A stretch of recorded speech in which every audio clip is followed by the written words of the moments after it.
Hello, everyone. Can everyone hear me? Hello, everyone. Please say yes if you can hear me.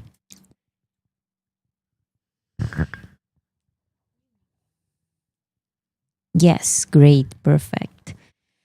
So, how is everyone doing? Happy New Year for everybody. Yes. Um, I'm so excited because I remember the last stream last Friday. Uh-huh. I said it's crazy because the next time we're live, It's gonna be next year. it's going to be BTS's year. Yes. Happy BTS Year. Yes. So let me change the background.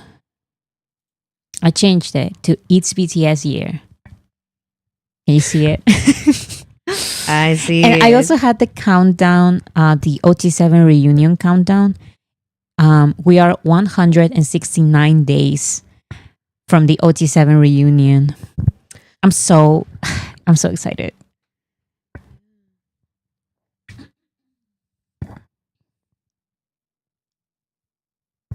So exciting.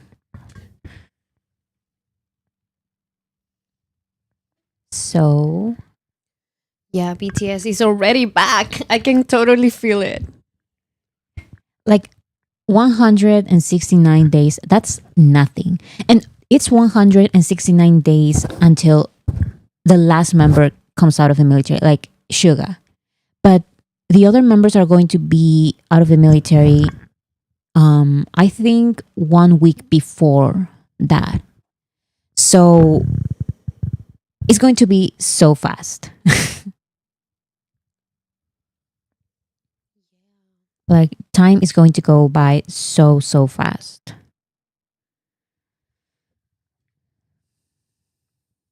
BCD is back. Yes. We're going to talk about it actually. Because there are so many new armies. Less than 6 months. Yes, less than 6 months. Yeah, so we're going to talk about all of that. yeah, today is gonna be a lot of tea. We're starting the year with a lot of tea. Yeah, so because there are so many things that are about to happen. There's so much to talk about. yeah. So there's 6 months. Yeah, someone said yapping session. Exactly. Yes, it's one of those days. It's one of those days. I have a lot of links. Let's just say that. We have a lot of links. We're gonna be reading them all, watching them Yes. all, and we're gonna comment a little commentary about it, and then you guys can let us know how everyone feels about it. Yes. Hani asks for a longer guide to BTS. I'm so glad that so many people like the short guide. A long guide, it's like a huge project. However, I'm not thinking right now of doing a longer guide. Maybe someday. I don't really know.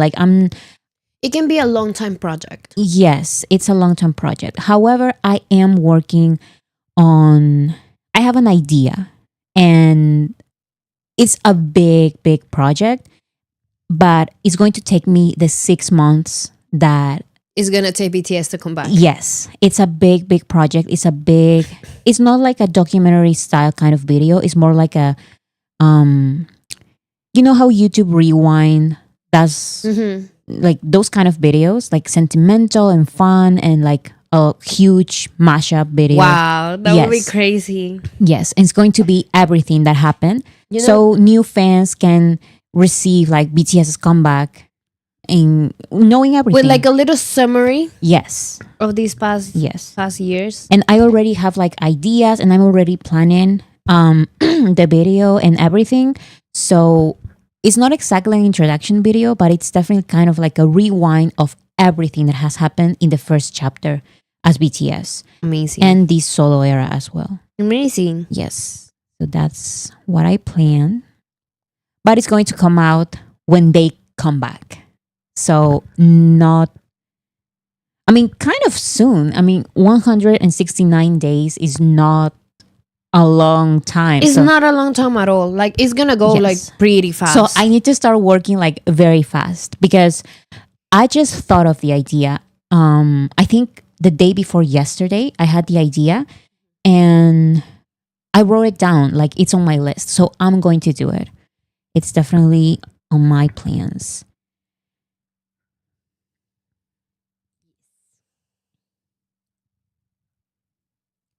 So Yeah. Yeah, you let me know whenever you feel ready. For the Yes. people that are just starting the live or you just started watching, happy New Year for everybody. Yes. Today we're gonna have like a lot of tea, a lot of gossip. Gossip. I don't know if gossip, but we're definitely going to talk. We're going to We're talk gonna be talking because because I wanna tell everybody something. I'm Bora's sister. For anybody that doesn't know me, I am not like I'm not very good with that type of news, and that's like those news that are a little controversial and all of it. I'm not the best to follow them. I'm better at following what the guys' projects are, but not the controversies. So today she's gonna like Veracity is gonna be explaining to me what's happening and all the she's gonna be explaining to me and to all of you guys at the same time, and it's kind of like a summary and we're all gonna watch it together. I'm also gonna be reacting to it because most of the things I know, but like I don't know them completely, so it's gonna be fun. yes, it's going to be fun. So, okay, so let's just start. First, let's talk about the fact that I just cannot believe it. Like, it's 2025. I'm going to show my screen. This is a screenshot of a video I made more than 2 years ago. And I just cannot believe it because this was when BTS announced their military service. Like, none of the members were in the military at this time. This was more than 2 years ago. Yeah. I already had the channel for some time. And I just cannot believe it because it says 2 years ago. And this video is called Why You Shouldn't Worry, because I remember that when the news dropped, like we all were expecting that they were going to go to the military, but not like this, not this soon. yes, no. like we were expecting it, but it was a difficult time because we knew it was coming, but we didn't know exactly when, and we didn't know their plans. Like, are they going to go all at the same time or at different times? Because remember there that were so many questions that yes. So let me explain something for you, my sister, and also for some people in the audience who maybe don't know. Before BTS, really no other K-pop group has gone to the military at the same time, basically, or like the whole group. the whole group, yes. So the predictions for BTS's comeback were insane. Like they were supposed to come back in 2029. Around that time, around that year. It was crazy. It was Yeah. crazy and it was worrying, but also not really because we always knew that BTS were going to do things differently. But we didn't know. That was the thing. So when they announced that they were going to go to the military, it all started with Jin, of course. But we knew that Big Hit said BTS is going to go to the military, but basically don't worry because they're going to come back in 2025. That's basically what they said. Around Yeah. 2025, there's going to be their reunion. So that made us all like, okay, Relieved. yes, it's not going to be 2029 because that prediction was crazy. Because if BTS did the same thing as every other K-pop group did, they would come back as a 7-member group in 2029. Like that was just crazy. So that's why I made this video because Big Hit said they are not only going to the military, but they are also coming back in 2025. So don't worry. And also, I think it was the best decision because imagine having BTS without one or two of them. Yes. What? Yes. No. And I was also thinking about that possibility. Actually, I wasn't that worried because I would totally see and consume BTS's content as 3 or 4 members, but it would still be like kind of No, I mean, Different. yes, I would totally consume the content, of course, but still, it's like the decision they made, I feel it was Yes. the best one. 100%. And the point that I'm trying to make is that I made this video, why you shouldn't worry. It's my old videos. I'm not like, I don't love them because they are old, but still, this is the video that I made. Look, this is what I used to put at the beginning of my videos. My pronunciation is not the best. I used to write that, and people were like, "Stop saying that! Like, you just shouldn't add that." Yeah. So I took it. I stopped writing that. But my point with this is that this was the video that I made. The news dropped one day, and that exact same day, I wrote my opinions and started editing like crazy a video. Yeah. And for the next day, like in the morning, the video was up. Yeah, So, I remember. Yes, it was I like, remember when everything happened, and I remember so many things were happening in Yes. our lives, Mhm. and then they decided to go, and then Festa, the life of Festa Yes. came out, and I remember but that was earlier because let's remember Festa and the Festa video and all of that. yeah, that was like what started like a really big conversation Yes. with it, but like Yes. the official news were after that. Yes. But I remember when there was a lot of discussion about it, like it was like discussed about armies and about the permission and about all of that. And then Festa came out and everyone was like, that's it. Like, goodbye forever. Yes, because I remember I was remember that there crying. was the Festa, I'm sorry, not the Festa, the yet to come Busan concert Yeah. that it was for free. And we're also going to talk about that in a second. But all of that happened. And then the next day, this happened. And they announced that they were going to the military. And that's why I use this footage. And I talked about it in this video because everyone was freaking out about something that we already knew that was going to happen, but we didn't know exactly How it was going to happen. So when the news dropped, I was trying to make this video to try to explain, we need to calm down. You shouldn't worry about this, and that's why I put in the thumbnail. No, but like let me read this comment. I don't know how to pronounce the name, but it says, Bora, you were like my savior at that time when there was so much misinformation about BTS going on. Thank you so much. Let me tell you, we were scared too. Like, I remember we were like, what the hell is happening? And I remember you did so much research and you were like, no, everything's fine. Everything's fine. Literally everyone was fine. Like, we are in 2025. Exactly. Like, That's crazy. it. We got it. We made it. We But, made like, it. Yeah, we made it. But like there was so much confusion at that time. Yes. And I remember when you explained the whole thing to me, because you're a little bit insane when it comes to research. So you did a really deep research and then you explained to me and I was like, oh, like so relieved. And because I was crying for it with the fest and everything. Like I was crying every day. And I remember you explained to me everything. I felt relieved. And then you made the video, and I feel like a lot of people also felt that relief. Reliefness? That relief. Reliefness. Relief is not a word. But yeah, so everyone was freaking out, I remember. And I was like, I'm saying in the beginning of the video, I was working on another video, but I had to stop everything and talk about this because everyone was freaking out. And basically this video is, these are good news. The good news is that they're all going together.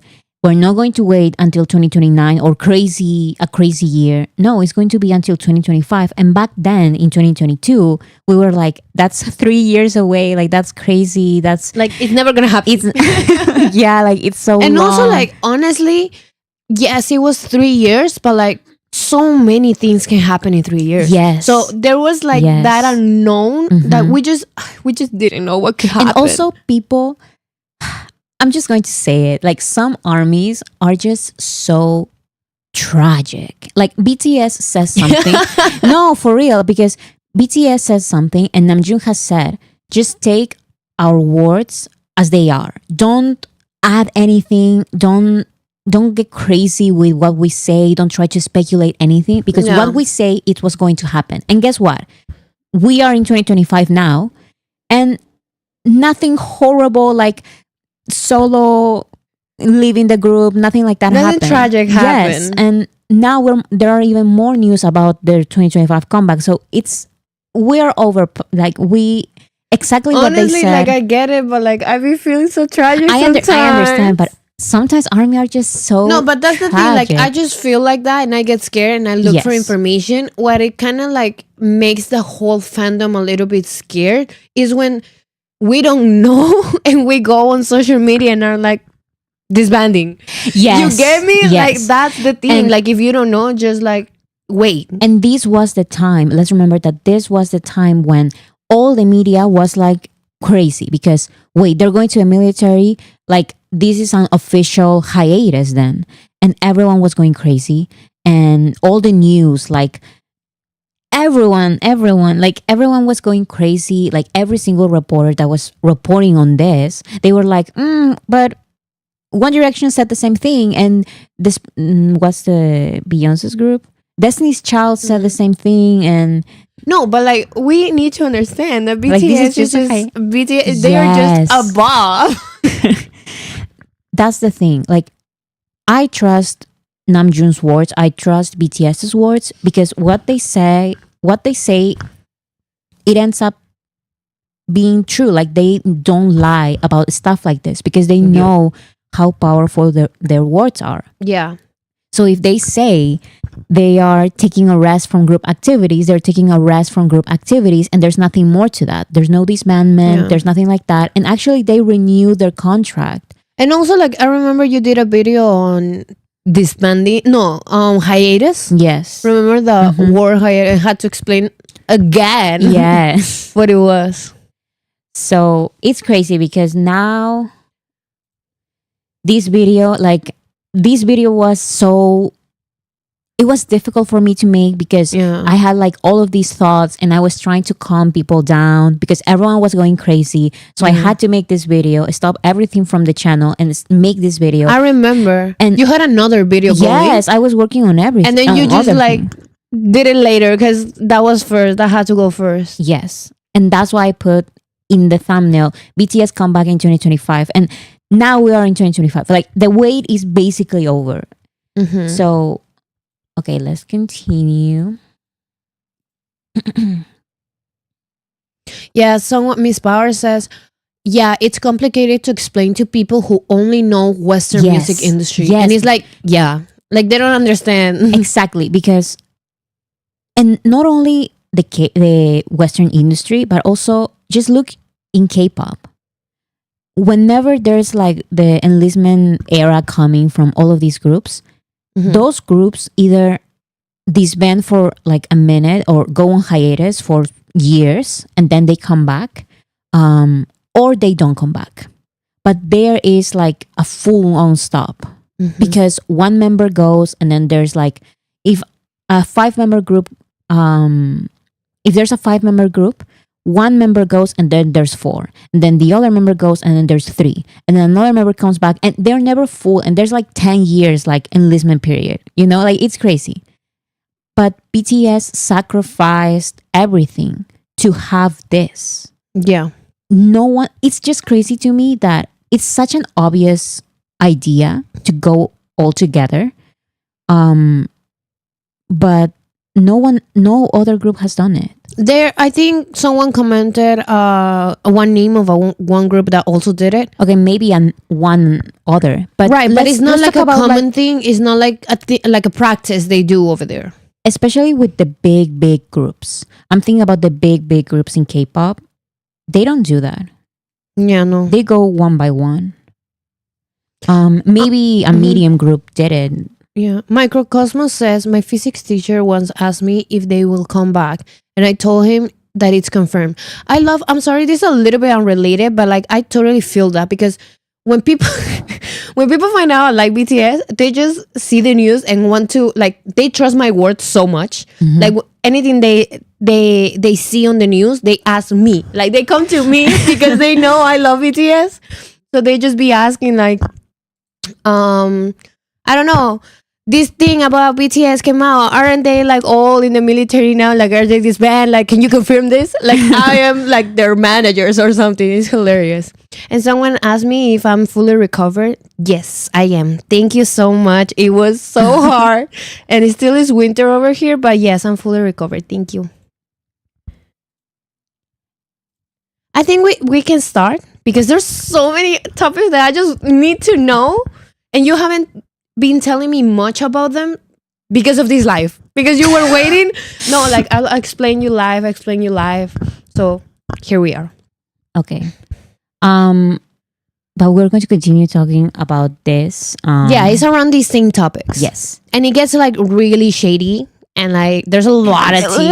Let's calm down. Let's calm down. It's not that crazy. Maybe. I don't know what's going to happen. But anyways, my point with the 2025 thing is that there were so many rumors like they're going to slow down, blah, blah, blah, like all of this kind of stuff. And guess what? 2024 is over and the most streamed K-pop artists, not group, not soloist, not anything, the most streamed K-pop artists on Spotify in 2024 was once again BTS. Like it's crazy. They're on hiatus. They have not released one single song in 2024. One single song. Yeah. And they are literally number one once again since 2018. 7 years. But what do you want me to say? They just need to release bad music and it's just not gonna happen. Okay, so let's talk about slowing down as a K-pop group. This comment was someone left this comment on Reddit apparently, and it says, I'm upset that Bangtan's Enlistment era did not in fact let the rest of the industry breathe when they just had a huge backlog of solo drops. Excuse me? And now they're coming back out. And this army says, the issue is people expected them to do what every K-pop group does. That was a dumb expectation. When has BTS ever fit into the mold of the K-pop industry? Yeah.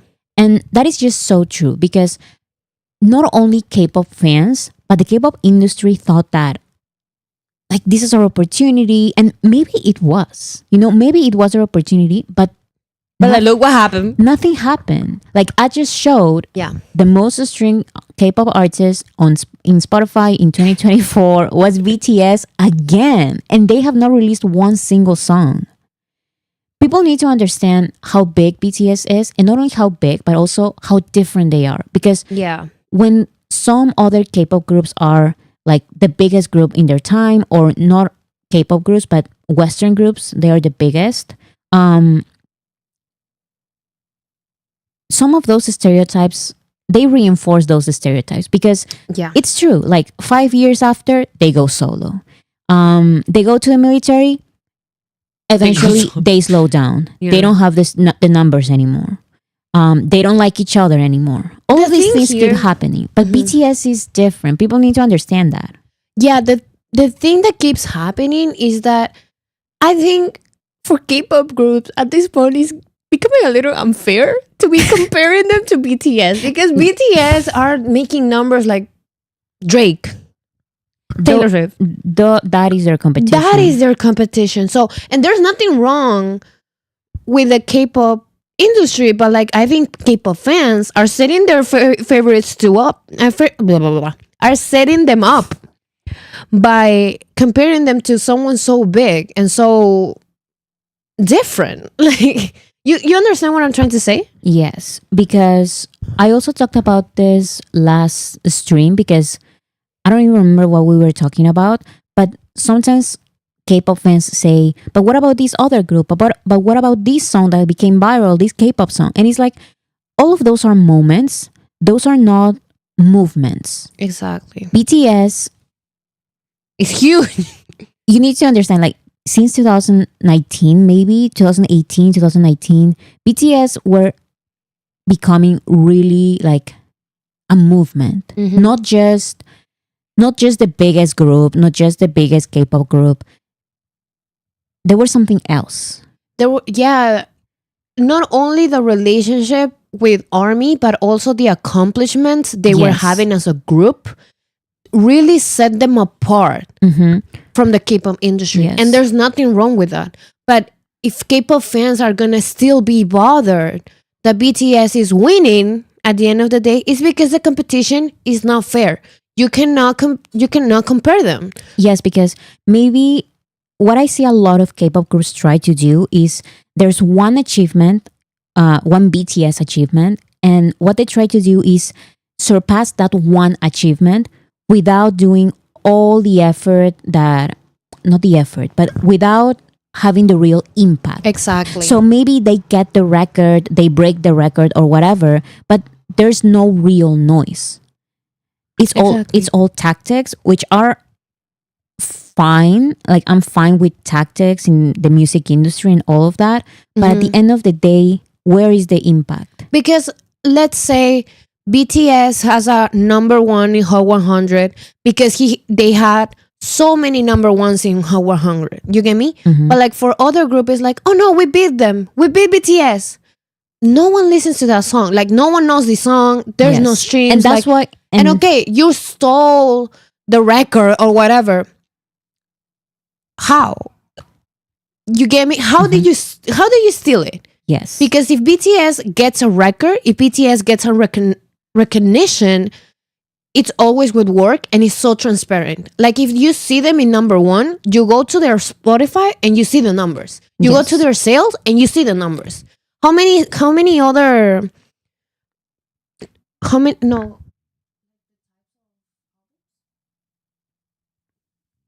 Albums? Yeah, there are so many tactics to get album versions. Yeah, album versions. Do they have? Does BTS have? Don't get me wrong, like I love like analyzing all of the different tactics and what you can do to maximize sales and streams and all of that. I like analyzing that, but at the end of the day, is this song really popular? Let's be honest. Yeah. Is this album really popular? Is this artist really popular? Yes. Maybe there's a viral song, but what about the artists? Are they selling stadiums like BTS? They're not. They're not. Because someone's saying right here, I don't appreciate when they have all these numbers with industrial tactics. Yes. And that is exactly the difference. Yes. That's exactly what we're talking about. Because with BTS, it's never a tactic. It's genuinely people listening to them. Yes. So,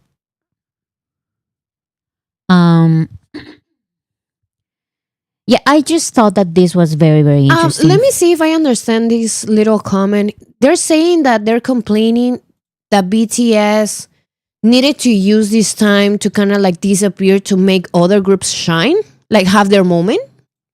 Sorry, can you repeat that? Is that comment saying that BTS kind of like them going to the military meant a moment to shine for other groups? 100%. That's crazy. Like, okay, 100%. But like they had the chance. What happened? Why didn't they? They are lying to themselves. They are. That's crazy. Like, no, because being completely honest, the industry is not really seeing what's happening here. What's happening here is not what people in the industry think, I believe, is that, wow, K-pop is so trendy. And look at these BTS guys. Like, they are number one. They are competing with Bad Bunny and Taylor Swift and Drake and Ariana and all of these huge names. And they are from Korea. What is this? K-pop, right? Wow, that's really cool. Now BTS goes to the military. Who's going to be the next big thing in K-pop? Because K-pop is huge, right? K-pop. It's not. It's not. It's not. Because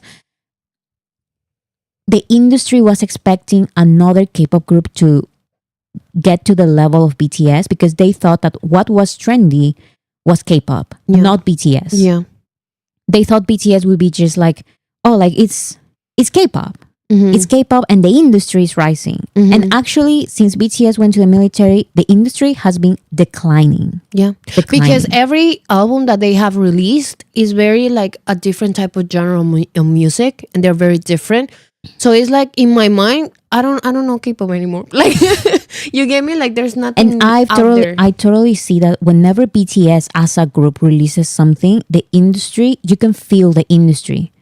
But now these K-pop groups, K-pop group after K-pop group have these huge opportunities.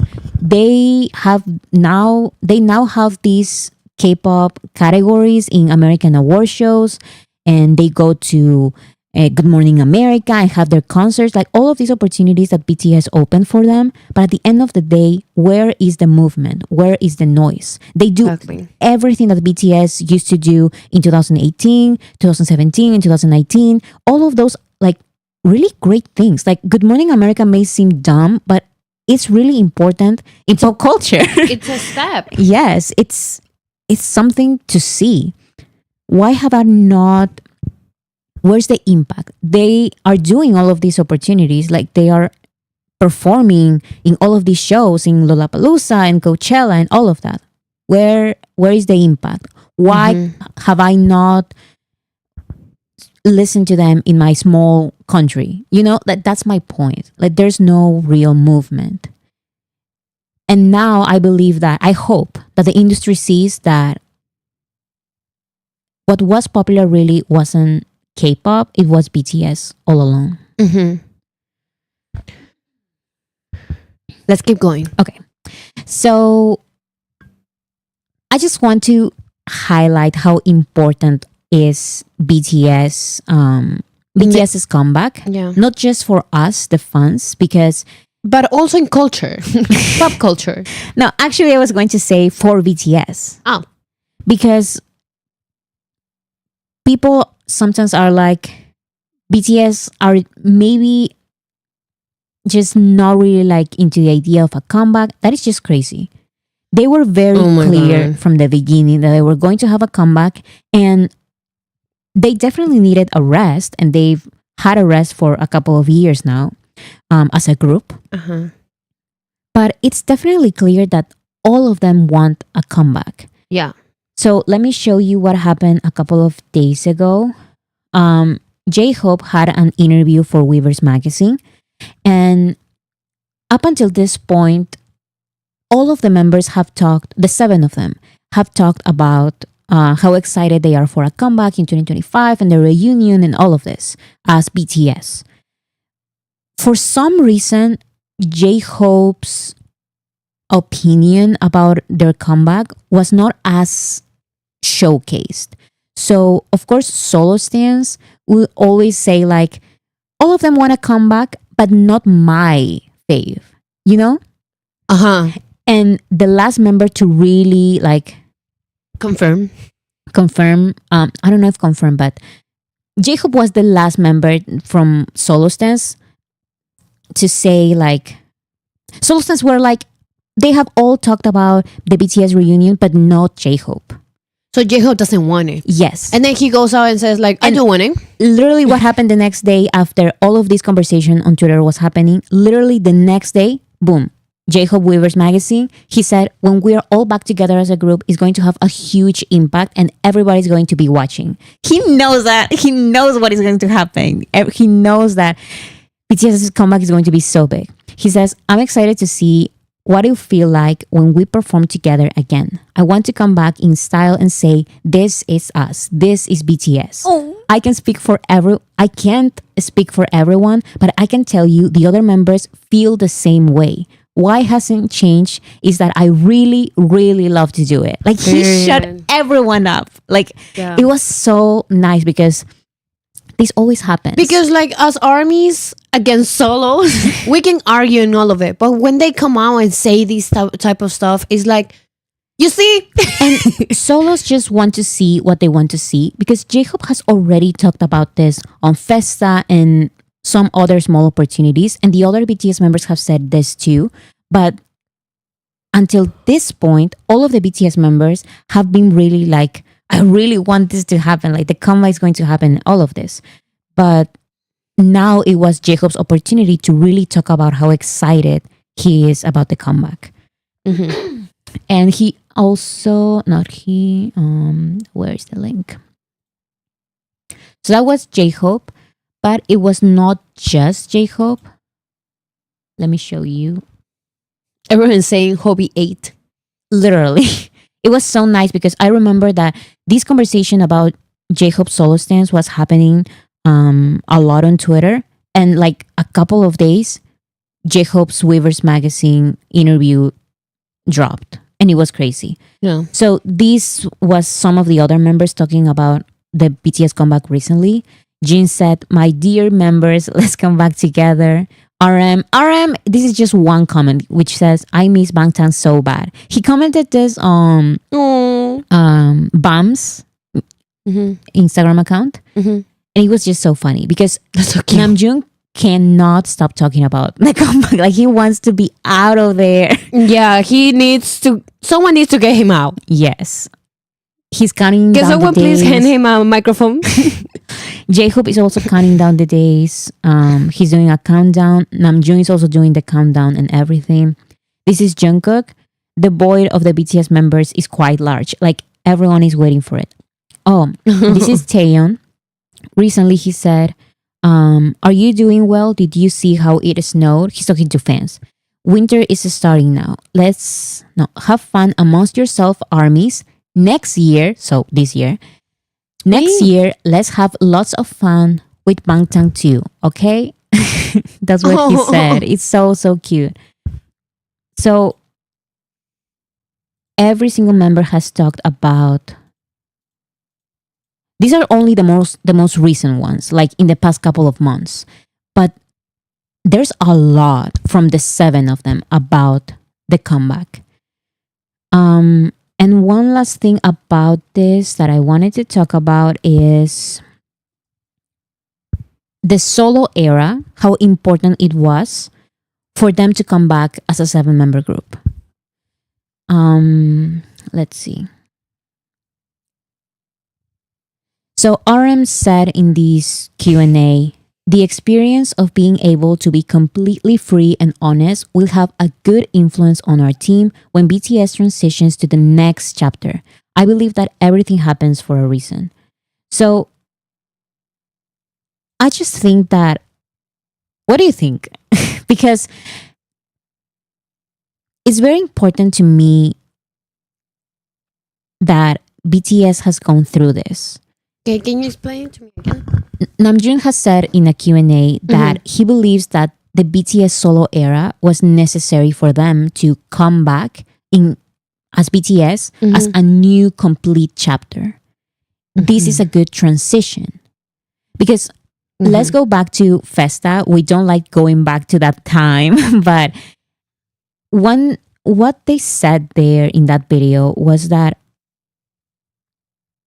it was hard for them to take a break, but they are taking a break because they needed it. Yeah, they needed it. However, J-Hope had plans of doing Jack in the Box already by that time. Yeah. So he inspired everyone else. J-Hope inspired everyone else to say, why don't we all do the same? Explore what we can do. As solo artists. Yeah. What are our decisions? I'm going to be honest.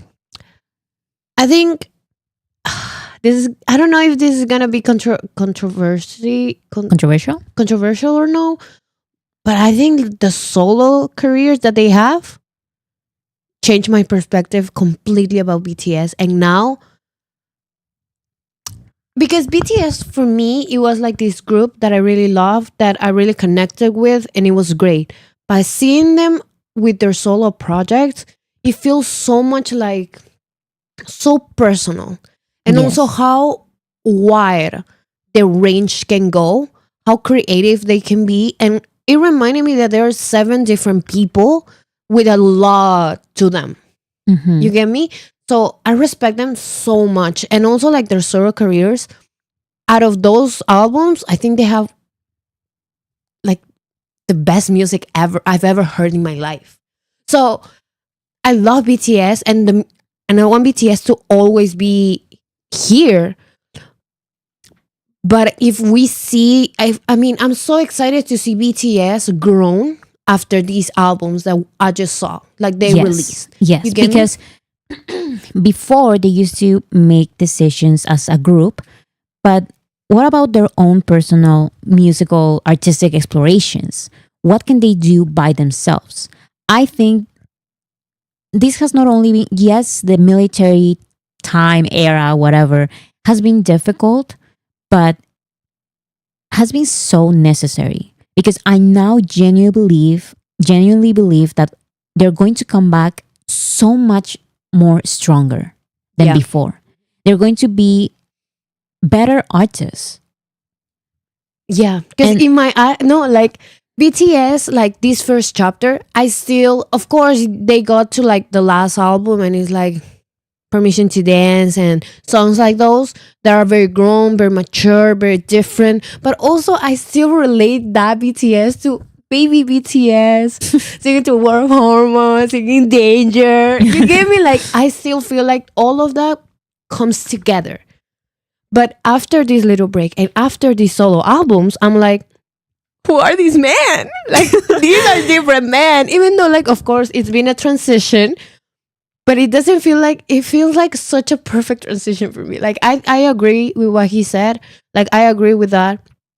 I'm excited to see what the next chapter is going to be. And I feel like it's not going to be as unexpected thanks to these solo albums. It's not going to be as unexpected to us armies who have listened to these solo albums. Yeah. Because I'm telling you, the world is going to be like, wait, what? Is because, this BTS? Yes, because they have this idea of BTS as a boy band for young girls who dance with Halsey and who dance Dynamite and all of this. And they are also that as well. So I love them for that. But at the end, but also they are these huge passionate artists as well. Yeah. And I know, I just know it. Like, it's going to be very, very different. And It's going to be big. Yes. And I totally agree with Namjoon. Like, this experience of being able to be completely free and honest will have a good influence on our team when BTS transitions to the next chapter. This is great.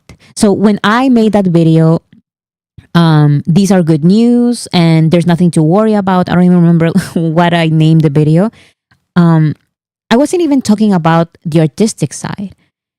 This is now that I see Namjoon's words about this, he's completely right. And these are even better news. Yeah. These are even better news. So I'm just so excited about that. So in other news, BTS is not only back, so many ARMY accounts are back as well. Recently, I don't remember, there are a couple of, you know how there are those fun ARMY YouTube accounts who do like funny videos and edits and all of that? Of course, that's what the only thing I used to watch when I became an army. When I was a baby army, I was like, funny moments, BTS, Copulation 2021, Copulation 2018. I love them. Yeah. So maybe you have realized that those channels have slowed down a lot because when BTS started their rest from group activities, to not say hiatus because they don't want to say that word, but it's okay. Once they started their rest from group activities, a lot of ARMY accounts also started rest from group activities. So they rested. They rested. They did not publish as much or at all. And they said, maybe we are back in 2025. So among these accounts, there's a Twitter account which has been so helpful for the ARMY community. I think everyone knows who we're talking about. Yes. So that account is BTS chart data. BTS chart data. So I've talked to you personally about BTS chart data a lot. We love BTS chart data in this household. Of course, everyone loves BTS chart data, and BTS chart data has done so much, not only for the ARMY community, but for fandoms in general. And well, we're going to talk about his influence and all of that. But this is his comeback. This is his iconic GIF. He always uses it. It's like this Oprah. Do you know this GIF? Of course. Of course. He always uses it because I don't know why, but he loves it. He said, I think in 2023, that he was going to take like a little rest, and everyone understood. Everyone understood, because he's just one person, and he's a person, and it's okay for him to take a rest. Exactly. So he said he was going to come back in 2025, and 2025, January 1st, he tweeted BTS Year with his iconic GIF, and 122 likes, 57 retweets. Like, it was just crazy. Crazy. And everyone is like, he what he said, what he promised, Delivered. he delivered. And during all of this time, he actually had his account with millions of followers with locked, not locked, like private. And now he's public. He's a public account. So go and follow him. As Yes, you can especially for the baby armies or the ones that became army while he was resting, like while the guys were Yes. on. And if you still don't know who he is, don't worry. We're going to talk about it. We're gonna talk Yes. about him. So once he tweeted that, so many armies started to welcome him back. It was trending. Welcome back, King. BTS, BTS, BTS. We are so back. And BCD is back, which is BTS chart data. All of this trend was trending. It was crazy. Yeah. It was crazy. So There's nothing that screams more than BTS is back than him coming back. You get me? mhm. So, well, He, in my opinion, Uh-huh. he made it more real because I was like, oh my god, like BTS's year is going to start 2025. But once once you saw that tweet, I was like, wait, it's really happening. It's Like, happening. BTS is really coming back. and this is literally BTS year. Yes. BTS's year. So after he tweeted that, he started a station head streaming party. Some people don't know what a station head is. We're going to talk about it, but it's a streaming platform in which it's kind of like a radio. Mhm. So he chooses the songs that are going to be playing, and you connect your Spotify account, and then we all listen to the same songs at the same time, and we're all streaming the same songs at the same time. That's basically what happened. What happens? And he made a streaming party, and even a station head themselves responded with a purple heart. And you would ask yourself, why would they respond to a random account? And it's because a station head's entire career is thanks to BTS chart data. No, I'm not Yeah. even joking. Yeah. We're going to Yeah. talk about it. So He basically made it a thing. Someone yes. comments. So someone made a thread introducing new fans to BTS chart data. And I found this tweet, which I found so funny. It says, they're making introduction threads about BTS chart data. And in the picture, it says, okay, so there's a 56-year-old woman here because that's how I feel. What do you mean introduction to BTS chart data? I mean, Am I this old? yes. Because there's so many new fans. Yeah. There's so many new fans, and we need these introduction threads. But I feel like a 56-year-old woman because what do you mean introducing BTS chart data? Yeah. Okay, so let's see the thread. So this is the thread by this account, Lala. So thanks to this person, it says, who is BTS chart data? An informational and much needed thread. So as you can see, 2.4 million followers. And since he came back, hundreds, like thousands of new followers. Wow. Yes. BTS chart data is a chart account run by a dedicated and hardworking army. If BTS paved the way for K-pop, then BTS chart data paved the way for fandoms, not just K-pop. He is the blueprint for many fan projects we see today, both organized by artists and fandoms. He is the ultimate trendsetter. So let's see what exactly he did. Back in 2021, a small company had to cancel all their meetings when ARMY gave their platform their biggest traffic. That was the first time when a station head was introduced by BTS chart data to us and other fandoms. Now little artists are holding streaming parties on here. So back in 2021, BTS chart data found this random app called Station Head. And he decided to do streaming parties for BTS on here, on this platform, on this app. We started doing this, and since there were so many of us, It broke. yes. And Station Head was like, they were like a small app. They were a small company. And they were like, what is happening? It was BTS chart data doing a streaming party on their app. That was what happening. Not only that, and also Station Head now is a big platform. It's not a small company anymore. It's a big company. A lot of, not just ARMY, but a lot of K-pop fandoms and other fandoms are doing streaming parties on here. And also, now the artists themselves are hosting their own Station Head parties. And they are there, like talking, like listening to their own songs with their fans and all that stuff. All of this started from BTS chart data. Another thing that he did was, when it comes to cool and genius ideas, BTS chart data is our guy. I'm sure many of you remember when he made a cosmetic site to promote Jimin's face. So he is very creative as well. He made an entire website with fake, of course, like makeup and all this kind of stuff. But it was just all promotion. When you would click to buy a product, it would take you to the song to buy the song and stream the song. And Jimin's videos are here and all this kind of stuff. It was very, very creative and very fun.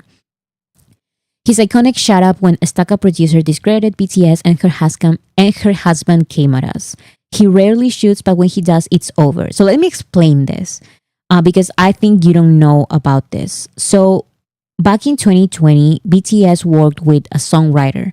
And this songwriter, it's a female songwriter, and she would talk about her writing credits on this song as if she made the entire thing. I think I know who she is. And she would say like, my song went to number 1. And That's crazy. yes, and like my song, and when I did my song and all this kind of stuff. And ARMYs were like, wait, first of all, this is a group project, and first of all, this is BTS's songs. This BTS song. And do you guys remember in the comments? Yes, people remember. Yeah. It was very, very annoying. I even remember that when ARMYs, She who shall not be named. yes, I remember that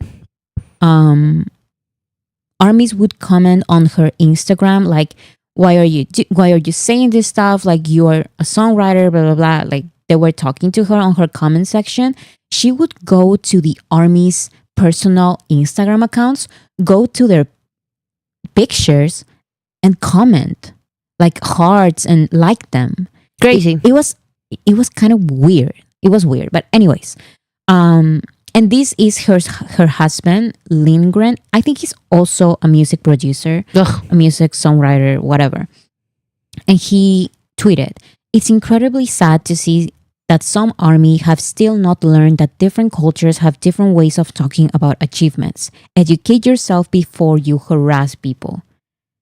And then we were all so tired by that. And you need to understand that BTS chart data is one of the BTS fan accounts, it's one of the BTS, it's one of the fan accounts in general that is like the most professional and calm. He's BTS chart data. He's not going to talk about drama, And it's not commentary. It's not about him. It's not about anything. exactly. It's just about numbers and charts and how to promote them and things like that. Yes, and motivate ARMYs and numbers and funds creative projects and all of this. So he's very professional. But when this happened, he was so over it that he just tweeted, "Shut up." And it was fun because... And I think that's professional of him. Yes, because professional decision. this may seem like whatever, but this is a very professional, like respected ARMY fan account. So when he tweeted this, it was like crazy. Everyone went crazy because, oh my God, like this someone just said, happened. look at the difference in likes. Yes. Like this tweet from the husband of the producer, 716 likes. Not like he. BTS chart data, just saying shut up, 81,000 likes. Like, come on. No, it was too much. So they broke him. Yes. Another thing that happened was that Spotify, basically, Jungkook has a record on something on Spotify. And then Spotify said these other K-pop artists broke Jungkook's record, which actually did not happen. It was not real. So they just pretended like, oh, like nothing's happening. We love ARMYs. The Spotify Account. And they responded, this Spotify charts account responded to a tweet by BTS chart data, and BTS chart data hit Spotify's reply because he was like, we're not doing this. You're not going to pretend like you didn't make a mistake. You didn't take Jungkook's achievement away. Amazing. Goodbye. Yes. He's like, goodbye. Goodbye. We're not doing this. We're not doing this. I'm not giving you the engagement. You're going to have your 21 likes and go back to tweet about other groups, whatever. And lying about other groups. Not tweeting about other groups. Lying. BTS chart data was also the one who made the Google form ranking a trend. Even BTS copied. So BTS chart data has all of these different projects, and one of his projects was a Google Doc kind of like document or something, asking armies to rate BTS's discography. It was like a dynamic, like okay, it was something fun. And this is top 50 sounds countdown, will be announced with us after with a streaming party. And then other fandoms started doing the same. They started doing Google polls and all of this, exactly like he did. Yes, bro. But that is normal. Like, yeah, I mean, it happens. Fandoms copy each other's ideas. Like, that's fine. But what's funny is that BTS's official account also took his idea. No. Yes. Amazing. So this is BTS's official account doing the same Google thing that BTS chart data did, because it's a good idea. Like, it's a great idea. Yes, it's a great idea and it's fun. This is crazy. This person says, I still don't know how he did this because he never once promoted any other artist. So what happened was that back in 2018, Wasted on Me was released, and also other projects, Love Yourself, Answer, and stuff like that. Mm-hmm. And then different fandoms started tweeting about BTS's new songs. For example, Ariana Grande Charts tweeted, Wasted on Me by BTS and Steve Aoki is available now. Listen and follow BTS chart data for more updates. And it was not just Ariana Grande. It was all of these. Look, Camila Cabello, Justin Bieber, Shawn Mendes, Katy Perry, Drake, Lady Gaga, Normani, Cardi B, Abril. Like, it was crazy. There were so many. Talking about BTS. Yes. And adding BTS chart data. So basically, he reached out to all of these accounts, to all of these fandoms. What did he do to make them promote BTS? We don't know, because it was not like you promote your art, you promote my artist and I promote your artist. It was not like that. It was not like that because he never promotes other artists. Yes. So how did he do it? He's all of them. We don't.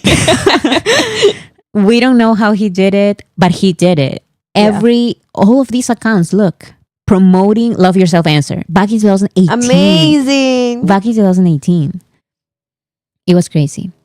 Also, there was a time when there was this very popular game called Wordle, and it's basically like guessing a word. He made that exact same game, but BTS version. And once he did it, of course, every other fandom did it as well. Billie Eilish, K-pop groups, all of these accounts did the same. After he did BTS, Hurdle, and Wordle. I'm sorry, I cannot pronounce the name of the game. But he made a game and everyone else started doing their versions of their game. Yes. Yeah. And also before going on hiatus, I believe he went on hiatus in 2023. Before going on hiatus, he gave us this site for us to check BTS's progress on various streaming platforms and to auto-generate our own playlist. And I have to say, without this page, I don't know, without this website, I don't know how I would do the things that I do for the channel. Wow. Because there's so much information here. You can visit, it's b-cd.net.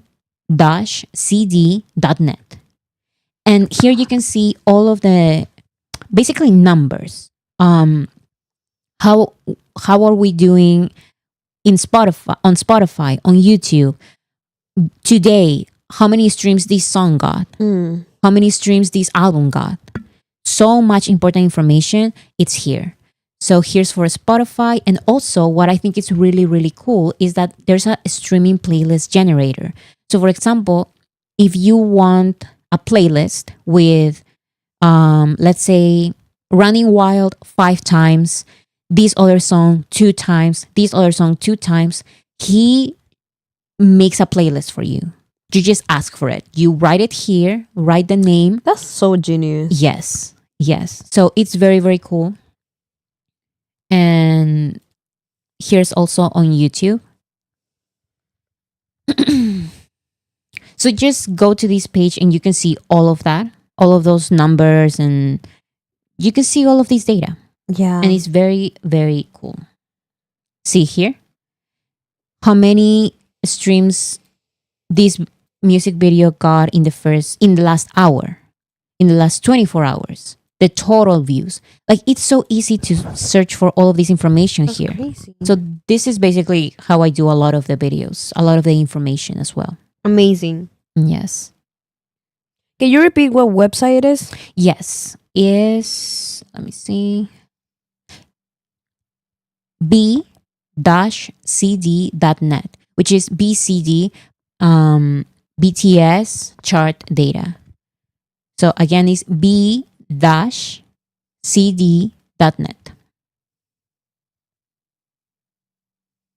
Okay. His reaction to a release literally became a trend and later a streaming hashtag. So he tweeted, I don't know which song it was. It was Ego. When J-Hope released Ego, he just tweeted the hashtags Ego tomorrow and then hashtag AWKJS, like a lot of the keyboard, because he was just excited. And that hashtag was trending. Amazing. Number 2 worldwide. Look, 190,000 tweets with that hashtag. Crazy. Yeah, which he created out of nowhere.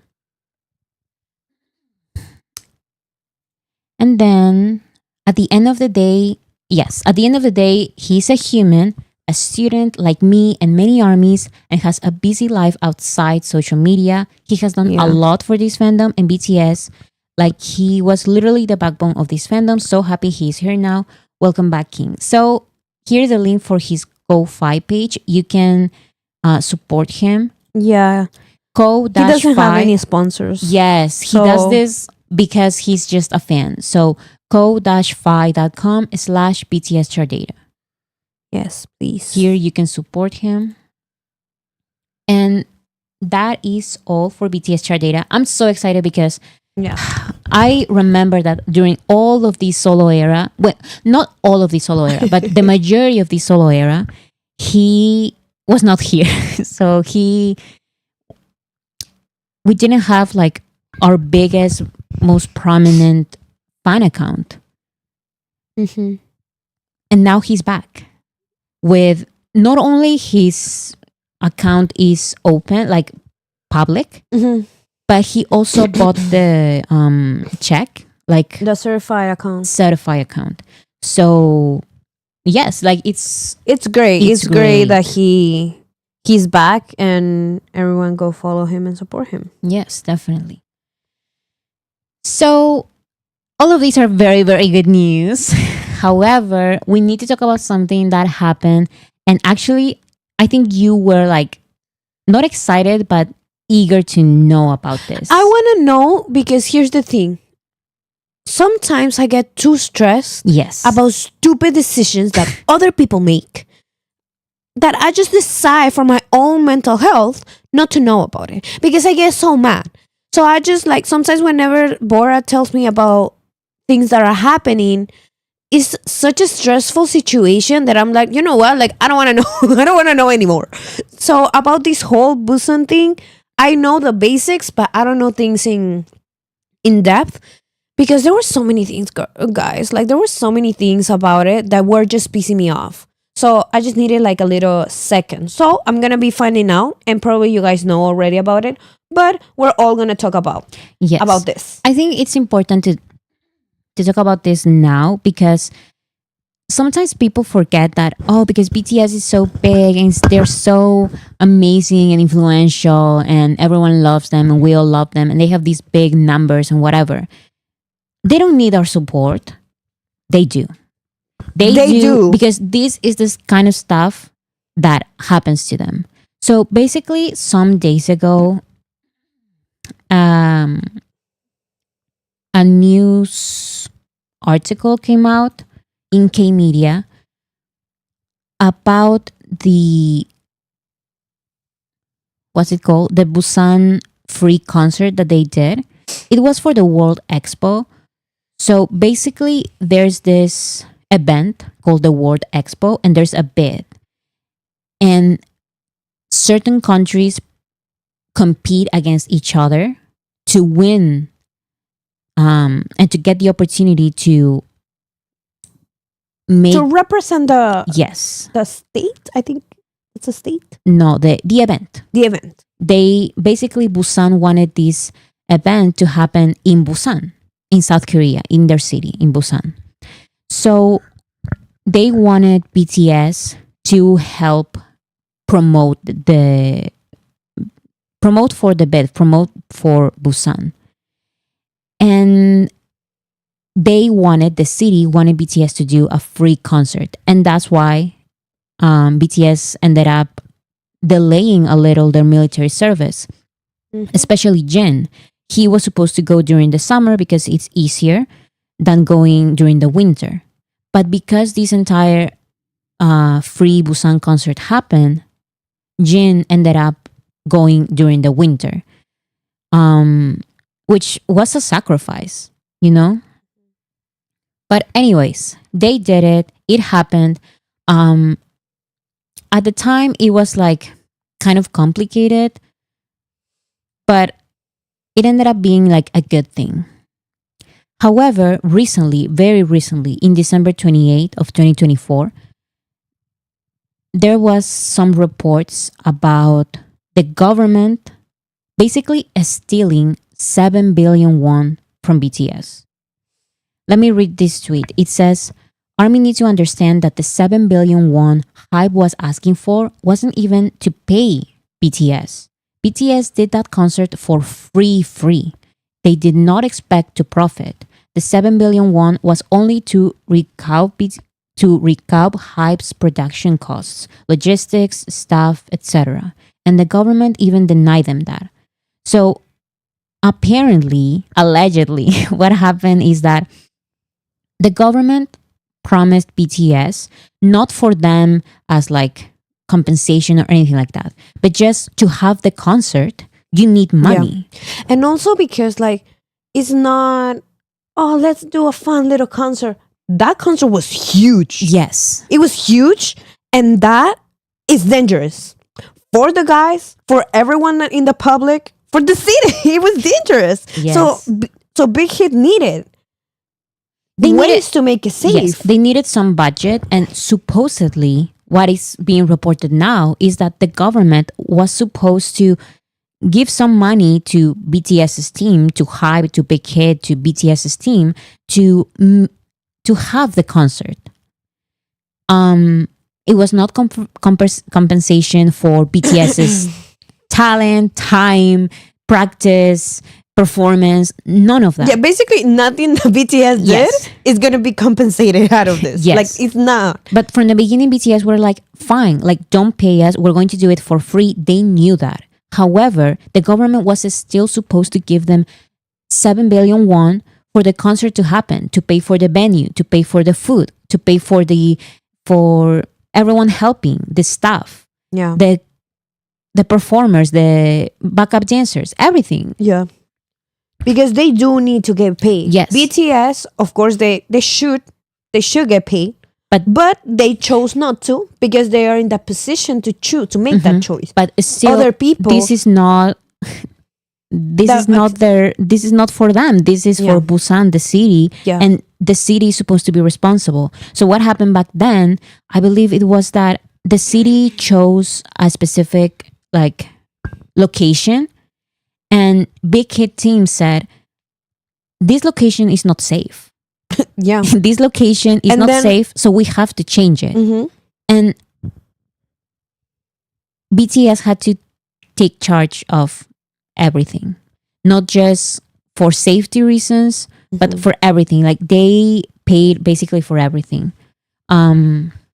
So this tweet is basically saying that BTS did that concert for free. They knew they were going to do it for free. It was never about that. It was never. I think they deserved something because they practiced for hours and prepare for a concert. But if they decided to do it for free, fine. But at least the city has to pay for what they promised that they were supposed to pay, which is the basic stuff for the staff, for the safety, for everything, for the Yeah. police that is going to be there. Because They didn't pay. they're doing For the that. regular jobs, like the lighting people. Like they're Mhm. doing the regular jobs. Why would they just like randomly accept to do it for free? Like it's crazy. Yes. So let me read this. This is like the translation of the news. It says the news reports that BTS were supposed to receive 7 billion Korean won, being 4.75 million US dollars for their concert in Busan World Expo bid. But the South Korean government ultimately scammed them. Like let's say No, this is let's say what it is. This is a huge scam. Allegedly. This is a huge scam. This is Allegedly. the news reports say it. So This is all alleged. yes, it's what it's being reported. Okay. Yes, but the South Korean government ultimately scammed them, making them not only perform for free, which that will be fine because they accepted that, but not only that, they also made them bear all concert organization costs, and that was not in the deal. Like they were not supposed to do that. BTS lost a lot of money. They paid for a lot. They pay for a lot. They pay for everything. They pay for everything. they cover all of it out Yes. of pocket. The government has also burned BTS with organizing everything, because that's the other thing. The city did nothing. They chose a venue that was not the responsible thing to do. They chose the wrong venue, and Big Hit said, this venue is not going to be good. We need more security. We need more of this other stuff. We need more. Like they had to do everything. The government has initially suggested a venue with poor mass event safety measures, posing a safety hazard for fans, which made BTS also responsible of organizing new venue. The scam is even more appalling when we consider the government's awful efforts for the World Expo bid in general, resting the responsibility to promote it and a massive public expectation on BTS. Here it's worth to remember that World Expo economic boost is comparable to hosting the Olympics or football continental championships. Korean public had big hopes for this. So I remember that time because it was kind of like public blackmail. Mm-hmm. The government would say things like, if BTS did this, it would be amazing. And if they don't accept, then what is going to happen to our country? Because this is like the level of the Olympics. Such a big opportunity Yes. for us. And if BTS doesn't accept, it's like they don't want this opportunity to happen for the country? Yes, like Excuse me? BTS Excuse me? BTS had to say yes because they had to say yes. Because of the public pressure they put on them. Yes, it was horrible. Like Yeah. they kept mentioning this project, and BTS had other plans. Jin was supposed to go to the military in the summer, and I will never forgive them. Oh, I will never forgive them for making him go during the winter. Like,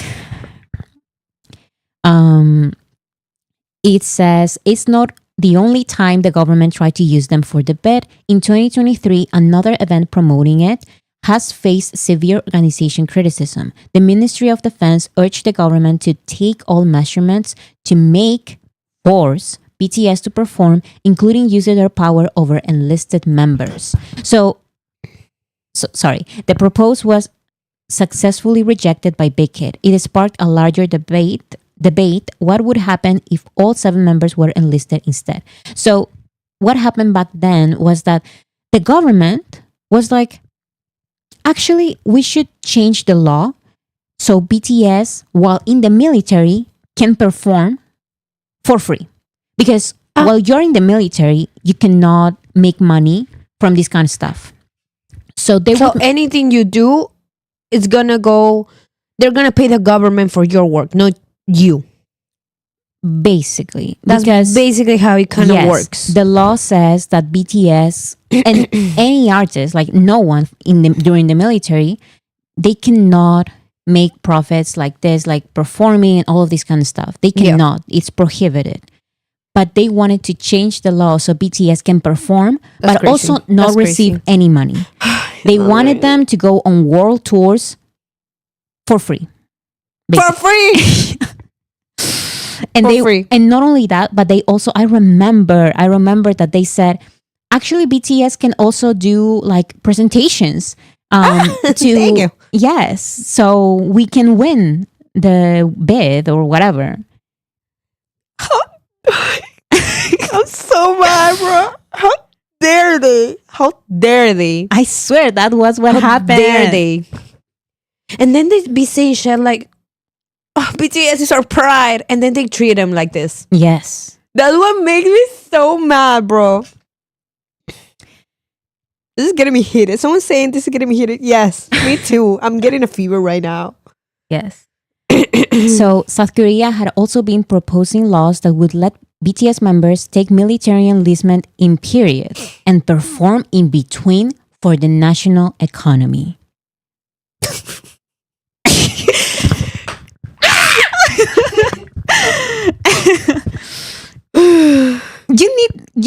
You understand, right? Like they wanted BTS. Yeah.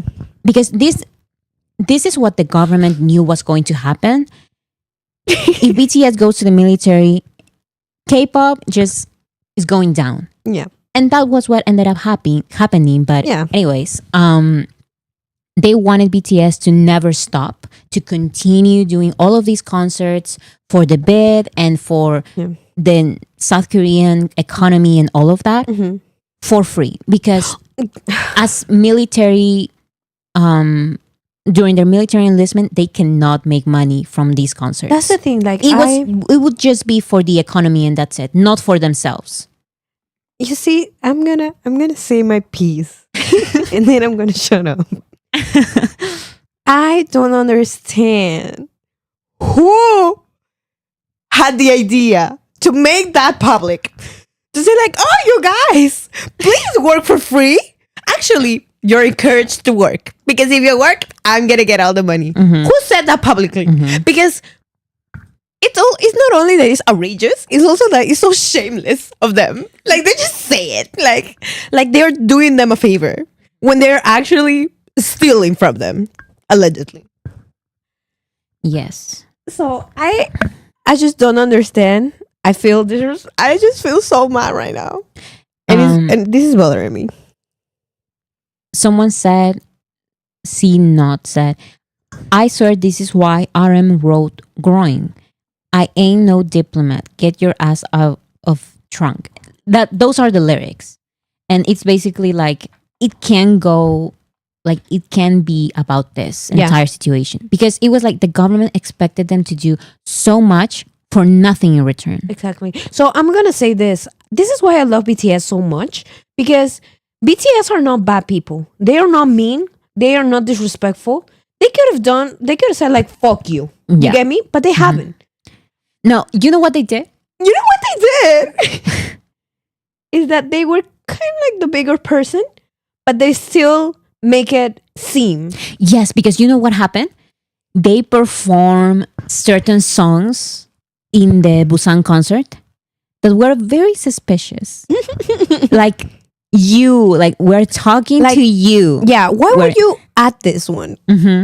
We're talking to you, and they said very specific things with those songs. Yes, Cypher 3, My City, like those songs. Oh, yes, those 3 songs and more songs, they knew what they were doing when they chose that They knew. set list. They knew because if they literally said, "Oh, we're playing your game."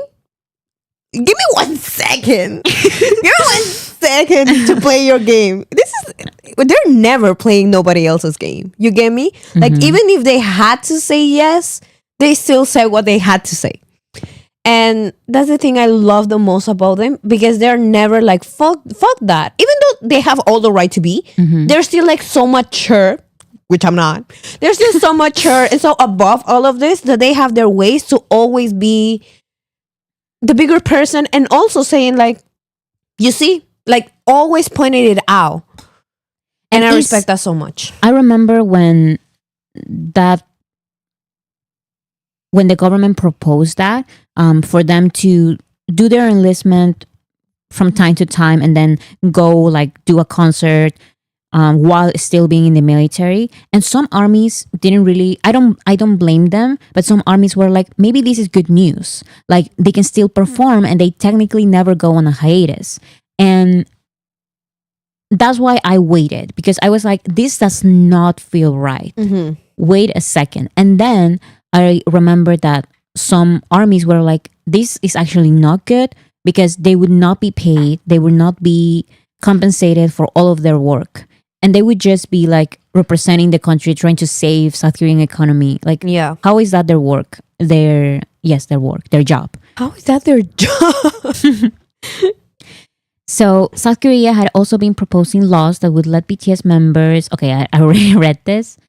I will read it again because I don't remember where I was. South Korea had also been proposing laws that would let BTS members take military enlistments in periods and perform in between for the national economy. The proposition was as horrid as it was controversial, mostly because other existing laws would render BTS unable to receive any money for the performances. Enlisted soldiers cannot perform other paying jobs. The futile attempt was aiming to continue using BTS for the country while in military, without allowing them the benefit of exemption for it. Because during this time, they were like, maybe we should give them an exception.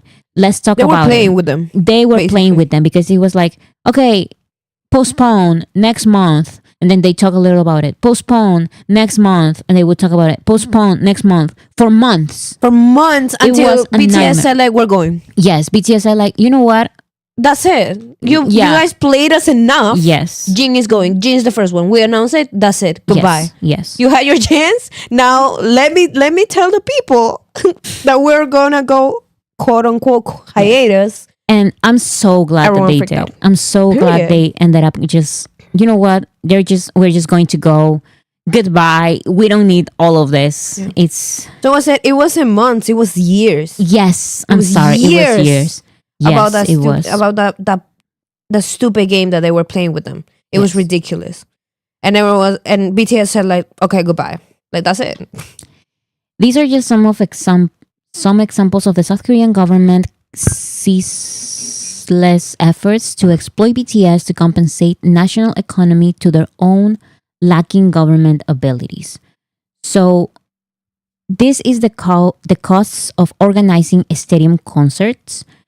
We need production, dancers, technicians, security personnel, wardrobe staff, makeup staff, assistants, stage managers, insurance, catering, logistics, concessions, cleaning crews, stadium rental, workload of all employees and staff, many other costs. BTS had to cover all of these because the government scammed them. They said that they were going to cover all of that and they would just do it for free, like the performance, but BTS's team ended up paying for everything. And the government paid for nothing. It's unbelievable. Yeah. It's crazy. It's crazy. It is certain that BTS decided to proceed for free and bear the costs before the concert itself happened. Remember what Seokjin said then, that armies deserve this concert.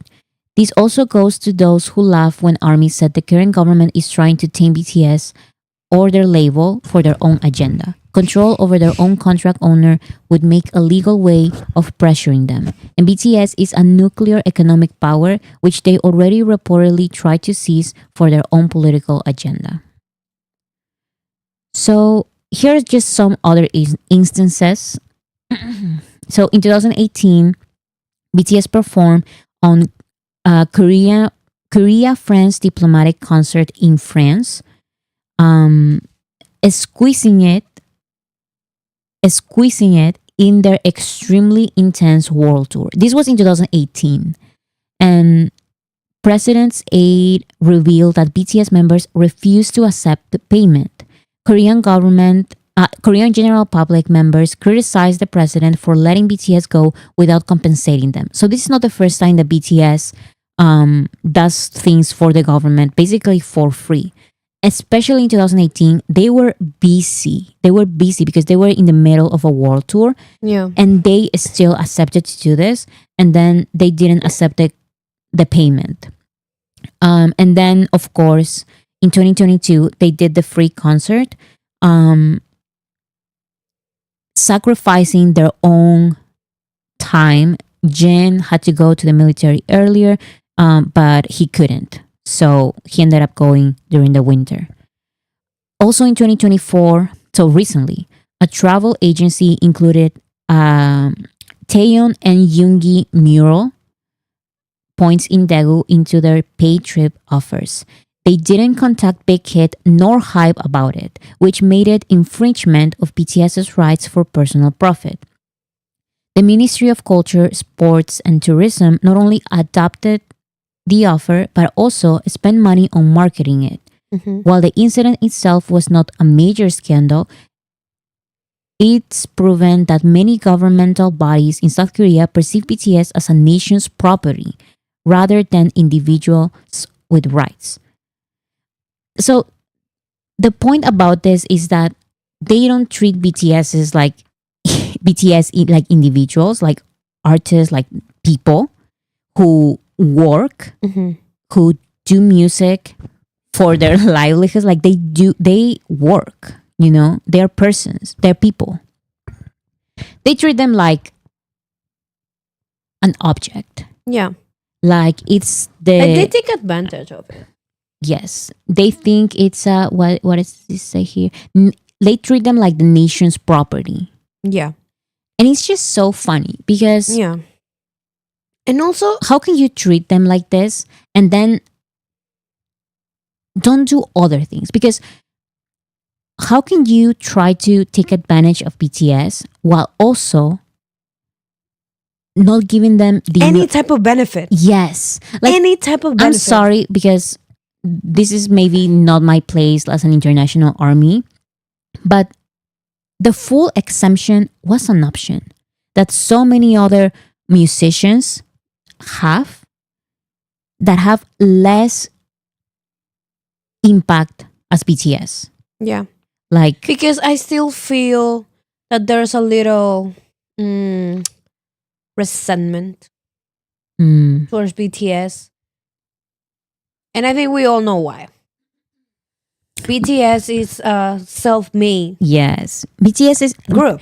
Yes, people sometimes feel like whenever I talk about in my videos about BTS and Big Hit being an independent label, yeah, in technical words, they started as an independent label, and technically up until now, like today, they are technically still an independent label.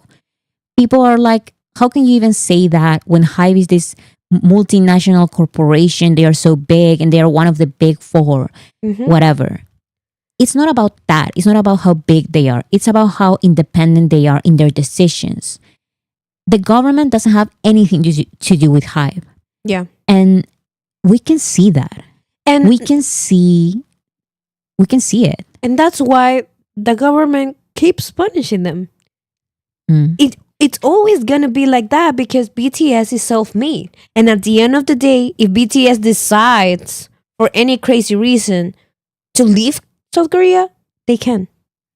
Because they do not own, and like Korea government doesn't own anything to BTS. You get me? Mm-hmm. And I just don't understand because, like I've said, the full exemption was an option that would benefit the government because the government is so desperate. Please, BTS, you can still make concerts to save like our economy or whatever, but also you will not receive any compensation for that because the You law will not receive any compensation for that. You have zero exemptions for everything. Everyone else is gonna get it, but also keep working. but also keep working and actually don't get paid. Yeah. Actually, pay me. You work and I get the money. Yes. So it's crazy.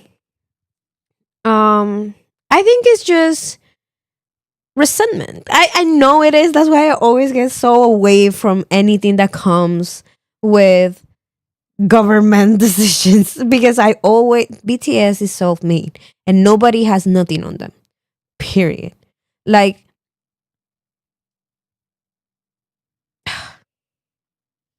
You're just so I'm annoyed. just so mad right now, bro. I'm so angry. Yeah. Because it's the audacity.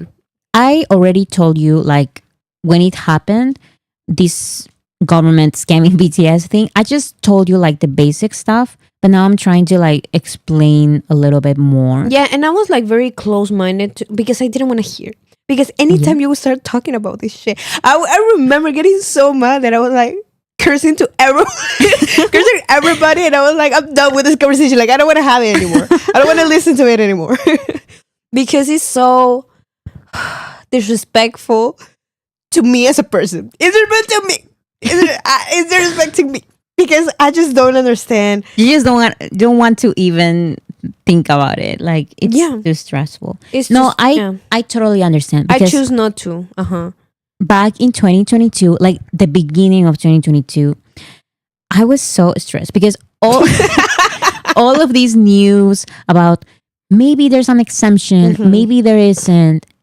I remember. It was so annoying. I remember. It was so annoying. With those conversations, I asked you, I was stupid, you guys. I was stupid because I was a baby army. And I thought the BTS was going to be accepted. And I told you, like, of course they're not going to go to the military.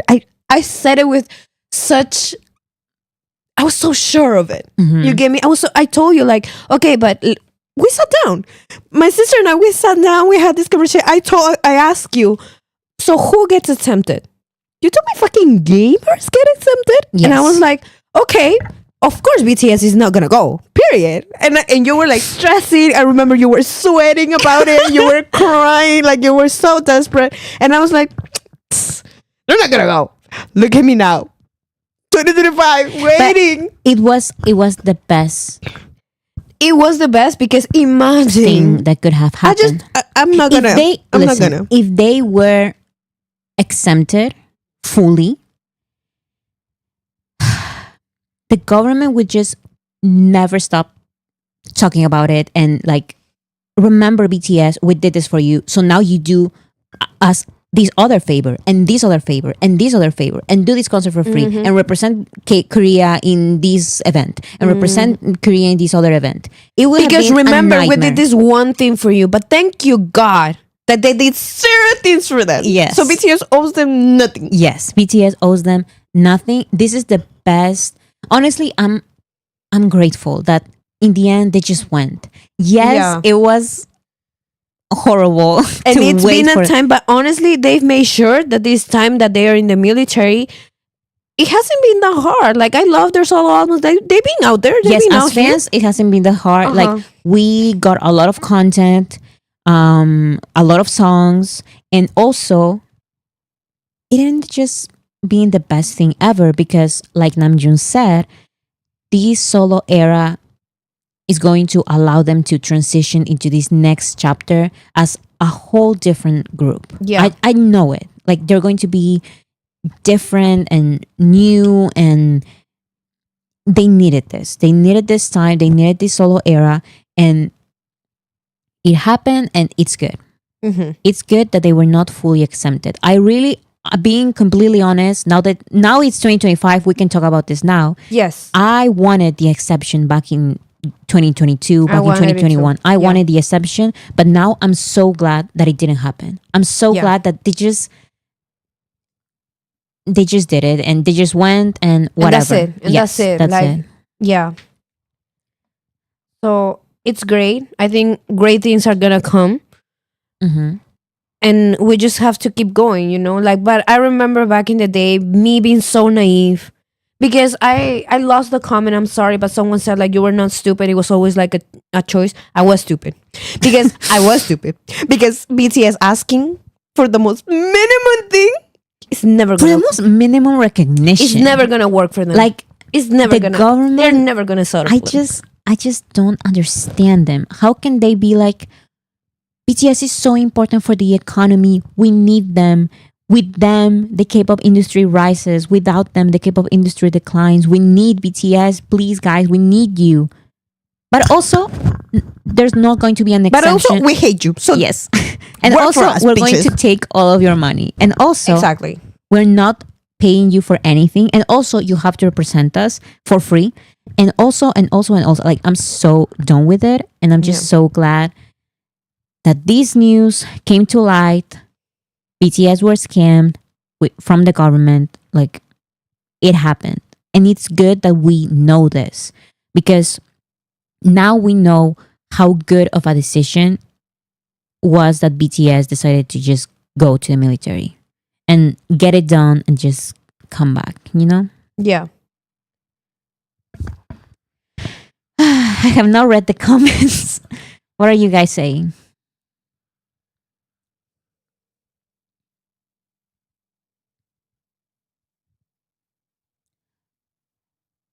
I Akeros says, I love that they choose what they wanted and didn't let those government people to play with them and decide for them. Definitely, because I just know it. I just know it that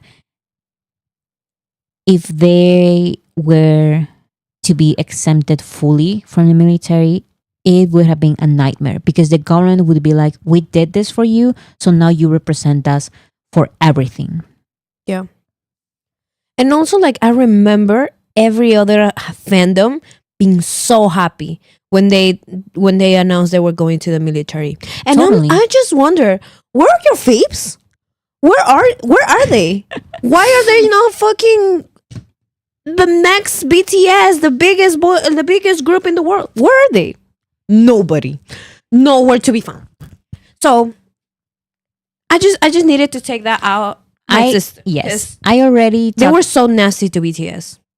They were celebrating, and it was disgusting. And not only that, but the ones doing all of these efforts to make BTS not go to the military, to have exemption for artists, were other K-pop labels. It was crazy. It was the big three and other K-pop labels. It was never BTS. It was never Big Hit. It was never Hype. It was other K-pop labels. And they were doing it for their own benefit, because it's always, please, BTS, help us. But also, do it for free. But also, you don't get any compensation. It's always BTS, save us, please. But nothing for them. Nothing for no them. recognition. So that's why BTS kind of does it. But like, I'm so glad that they're not like fully doing it. You get me? But oh well. Womp womp. Like, it didn't happen. I'm sorry. Yes. That's why that happened. So, something fun. Tomorrow, actually in a couple of hours. I'm so excited, everyone. In approximately, I think, 12 hours. I finally get news, bro. New I'm Jin crazy. Song. New Jin Song in approximately 12 hours, I believe. It's 9:20 p.m. KST. So basically, Netflix announced on their YouTube channel that When the Stars Gossip will be broadcast tomorrow. So let's be ready for Seokjin OST.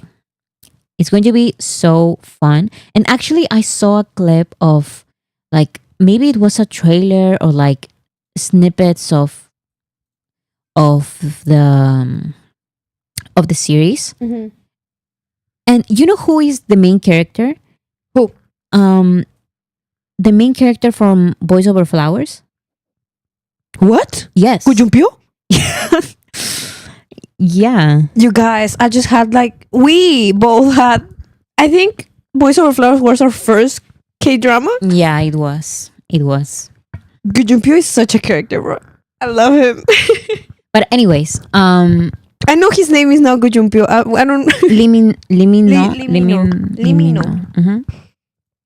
So this series, when I think of Jin and OSTs, I don't know why I think of sentimental, serious, and maybe this can be also that kind of OST. But just look at this; it looks silly. It looks like a comedy series. So I don't know if maybe something bad is going to happen at some point in the series, and then Jin is going to come out with this ballad, sentimental ballad or whatever, or if it's going to be fun related to this show. Like it looks fun. It looks crazy. Like see, like it's all comedy and jokes and Juan. look, like it's silly. It's what is he doing? Like I don't know What's what is happening? Like it looks like a comedy. So what kind of OSTs is going to happen? I don't know. I don't know because remember his OST Yours? I watched. Did I watch that K drama only for the OST? Because I be doing that. If BTS release an OST, I watch the whole K drama just because they release an OST, and it's like I don't have to, but it's fun. Yes. so So excited. is he going to release like a Super Tuna kind of song or like a Yours kind of song? Because he can do both perfectly. Like he's fine doing any of those. I'll do a poll. What do you guys think? Because these clips look exciting. like comedy, but I don't know. Honestly, it doesn't matter. He's still gonna eat, and tomorrow we'll find out. Like in a few hours, we'll find out.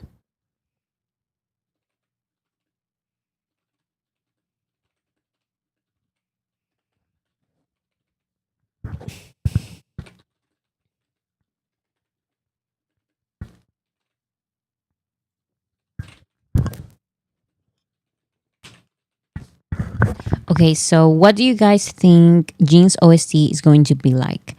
Fun or sentimental?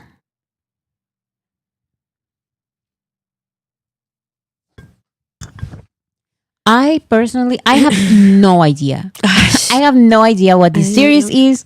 I have no idea what it's about. But the clips that I've seen, it does look very silly. That was So maybe I'm wrong and something. Maybe the show is silly, but the song is not gonna be. But why? I don't know. Maybe they saw Super Tuna and they were like, you know what? Maybe Jin is the right call for this, and they chose him.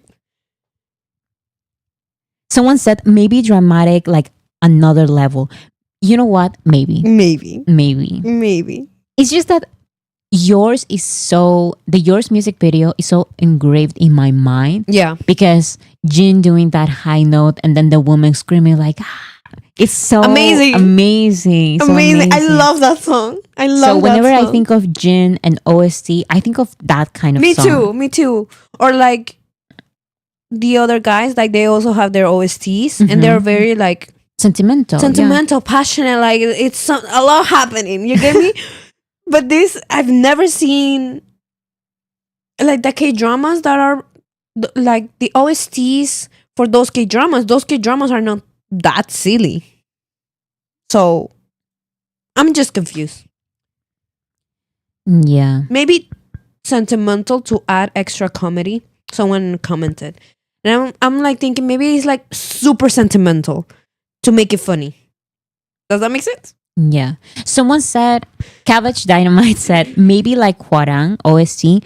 That is kind of like fun, but also not as crazy as Super Tuna. Yeah. So maybe you If he are releases right. another Super Tuna, I'm gonna have to lose it. I'm gonna lose it. No, actually, now that I read that comment, I think they're right. I think I think they're on that is going spot. to happen. Yeah. I think it's going to be like the Huarang OST. It's definitely Yeah. you. It's called. It's definitely you. Yeah, like lighthearted, Like heart, lighthearted, lighthearted. like hearted, heart. I'm sorry, that's a difficult word.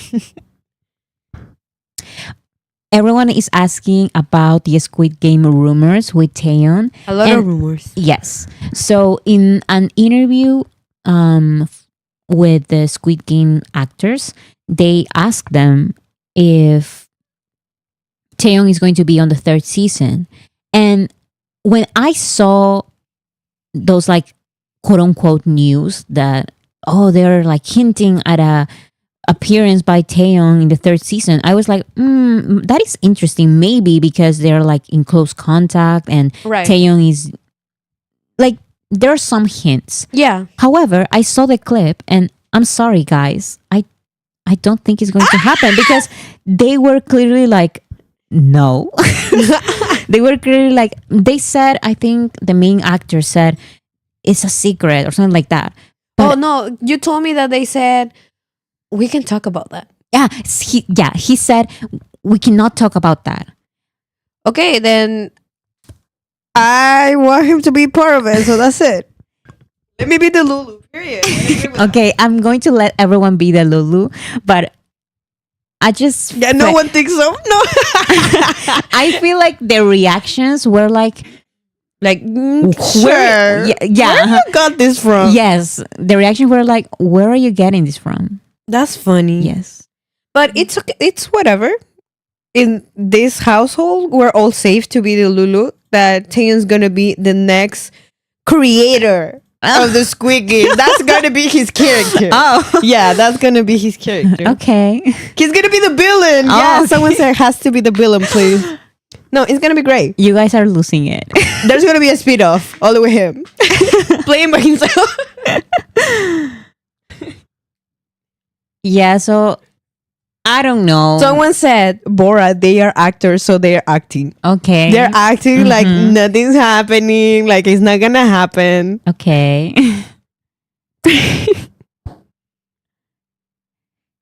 Oh, someone says, we know how much Tay loves to die though. Yes, he's always dying. He's acting. So probably his character's gonna die too. Yep. A Run BTS episode of Squid Games.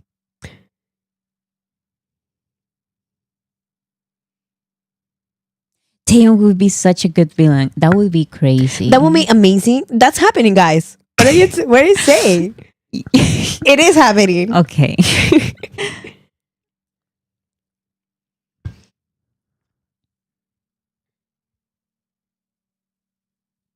Yeah, so I Yeah, don't know, guys. it's not happening. I don't know. Someone say, I confirm it. It's happening. Oh. That's it. That's the it. only confirmation we needed. Confirmed.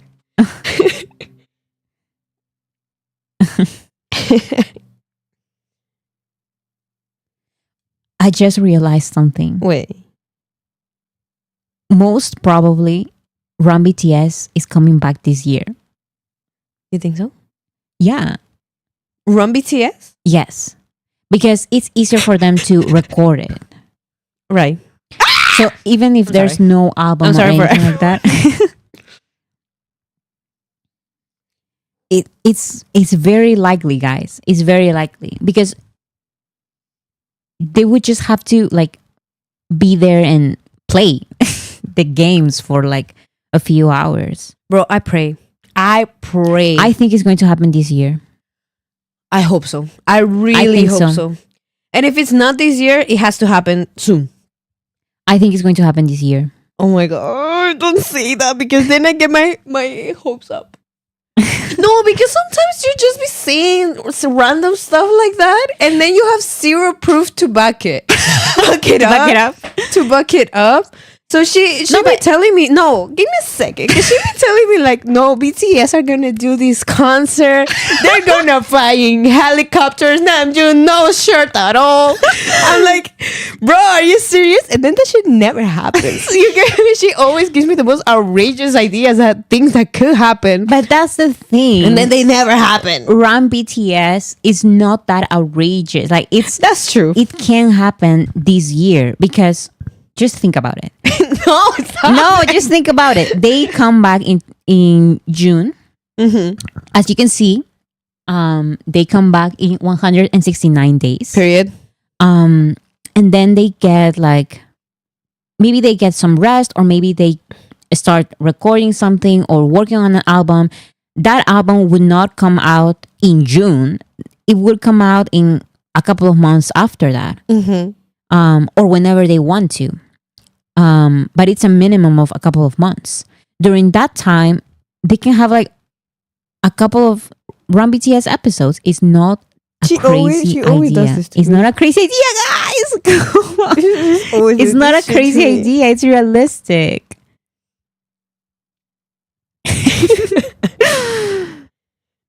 That's crazy. Jungkook mentioned doing Run BTS again. Yes, so they've talked about doing Run BTS again. It's just that I believe that it's going to happen this year, because if they already worked on an album, or if they are working on an album, or if they're going to work on an album when they come out of the military, whatever happens, it doesn't matter. Run BTS is just them playing games for some hours. Okay. I'm just gonna believe whatever, because like we got to a point where you're telling me so many stuff that could happen that they never happen. So I just stop believing you. No. Because here's the thing. No. For your channel, you'll be doing the most research. You look at everything, the links, the possibilities. You'll be doing math even just to get something Yes. real, something like facts. You know, your research for your channel is perfect. Whenever you talk to me though, you be lying to me and you be putting hopes that things that never happen. But you know what? What you're saying right now, like, it's not too crazy. But also the things that you'll be telling me, like like Deng is gonna be on Spotify. Then it's going to be on Spotify. You see, you always are telling me stuff like that. I just hope they were true, but they never become true. So I just have that in me, and then what am I gonna do with this information and with this wish that I didn't have? You put it on me. It's just the way I am. Like, no, but it's true. Like, all of my crazy predictions, I just tell them to you because I'm not going out there saying like crazy stuff. However, Exactly. Yeah. It's Run- only to me. but Run BTS in 2025 is not crazy. It's going to happen. Believe me, guys. It's happening. It's happening. It's happening. Amazing.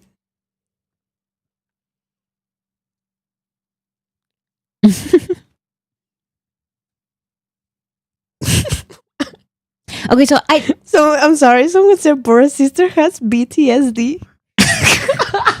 So stupid.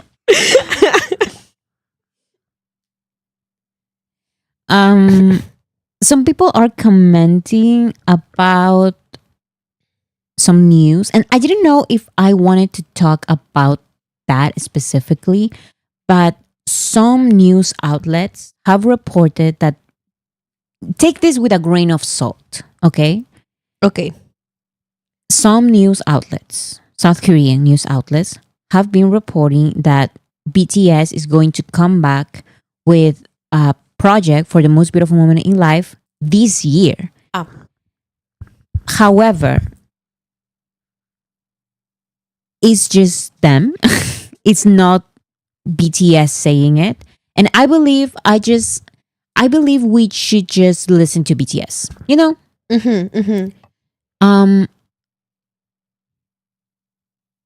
I think, how do I say this without sounding crazy? Oh my goodness. I have a little rant that maybe is kind of out of nowhere. I just believe that armies have assumptions and they just go with them like all crazy. And I've talked about this like in a previous live stream. But sometimes there's like there were some news, like kind of like this news that BTS is going to come back. It's postponing their comeback to 2026 or whatever. And it's like, first of all, were never confirmed news. Those were just like random news outlets in South Korea. The same way that this 2025, The Most Beautiful Moment in Life album release or whatever, these are also like random news. These are not confirmed news by Big Hit or BTS. But people are saying Bumpy D said it. Okay. This is my point. Whenever there's some news, armies take it as a fact and then they disregard everything else. Why am I saying this? Because I'm sorry. I'm being a mess right now. But it was like when the news of the 2026 tour came out, armies were like, well, of course, like it was never going to happen in 2025. You all are crazy because there was no time. So why were you even thinking that? Of course, they were not coming back in 2025. And then this news of 2025 happened, and armies are like, well, that is not going to happen because there's just no time. And what I'm saying is, stop speculating so much. The BTS members keep repeating 1 year, and that year is not 2026. That year is 2025. The BTS members have said it in the beginning. They have said it a couple of days ago. Namjoon tweeted like, not tweeted, but Namjoon said like 2025, and Taeyeon has also said like 2024 is going to be like for yourself, guys. Like spend some time by yourself, but 2025 is for us. They keep mentioning 2025, and armies are like, well, that's just impossible. We don't know. We don't know what they're doing exactly behind the scenes. Yes. If they keep mentioning 2025, the reunion is most probably going to happen in 2025. Okay, maybe not a tour, maybe not a crazy thing, but I do believe that dismissing all of these years of their efforts of trying to say 2025, 2025, 2025. Yeah. Dismissing that is kind of like weird. Like doing it on purpose, not to listen to them. Yes, because some armies are like, I feel like some armies are trying to avoid heartbreak because maybe some armies are like too excited about a tour and everything, an album in 2025. Right, so they're trying to tone it down. Yes. And I totally understand that. Like, let's not go all crazy and expect everything happening in 2025. But also, let's not do this coping mechanism of are you guys yes, because I see so many comments like, are you guys crazy? Like, you are crazy if you think they're actually coming back in 2025. It's obviously going to be in 2026. No, but that's disregarding their word. Yes, they keep saying 2025. So just calm down, like don't expect anything. Let's just wait what is going to happen because things are going to happen in 2025. Don't go other people crazy for being excited, but also if you're excited, don't expect anything. That's it. Yes, someone said, some armies are trying to manage expectations. I totally understand that. Like, it's okay to like try to calm everyone down, but I always see this attitude of like, you're stupid for thinking that. Yes. And it's like, yes. No. What do you think that in a couple of like 1 month after they get out of the military, they're going to release an album? Maybe yes. But like, we don't know. We don't know that, and you cannot assume anything. Yeah. Someone says, Sara Pilche says, we can be the Lulu, but at the end of the day, until BTS says something, we know nothing. You get me? Yes. We have to hear it from them. We have to wait. We have to wait. Yes. We just have to wait. We don't know what they're planning. We don't know what they have in their minds. I think you can close your poll. Oh. So let's just trust. Let's just wait. And always support other armies. Let's not be hateful towards each other. Even though some people are being too crazy, we still can communicate in a better way. With a better light. Yes. I just don't like the attitude. Because everyone is like, excited. Everyone is trending like BTS is back. Like this is BTS's year, and people are like, "Why are you guys doing this? Like, do you guys realize that a tour would take like months, and an album would also take months, right? We don't know what they're doing. Who knows what they're doing, Or how long have they been planning? yes, So we don't know.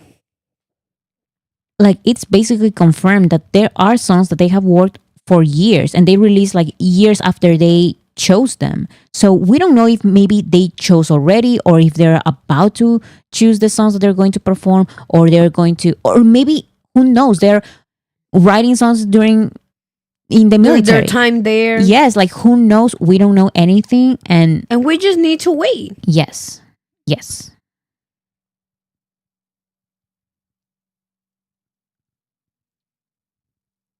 Elizabeth Williams, exactly. I'm just looking forward to whatever comes. Exactly.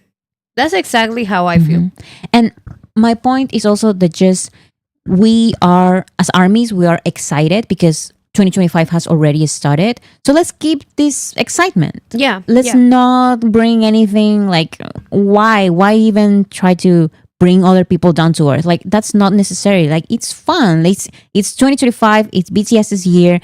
Every single member has mentioned the words 2025. So definitely something's gonna happen. Yes. And let's just wait for the best, and that's it. yes. And there's 169 days. So 169. 169 days.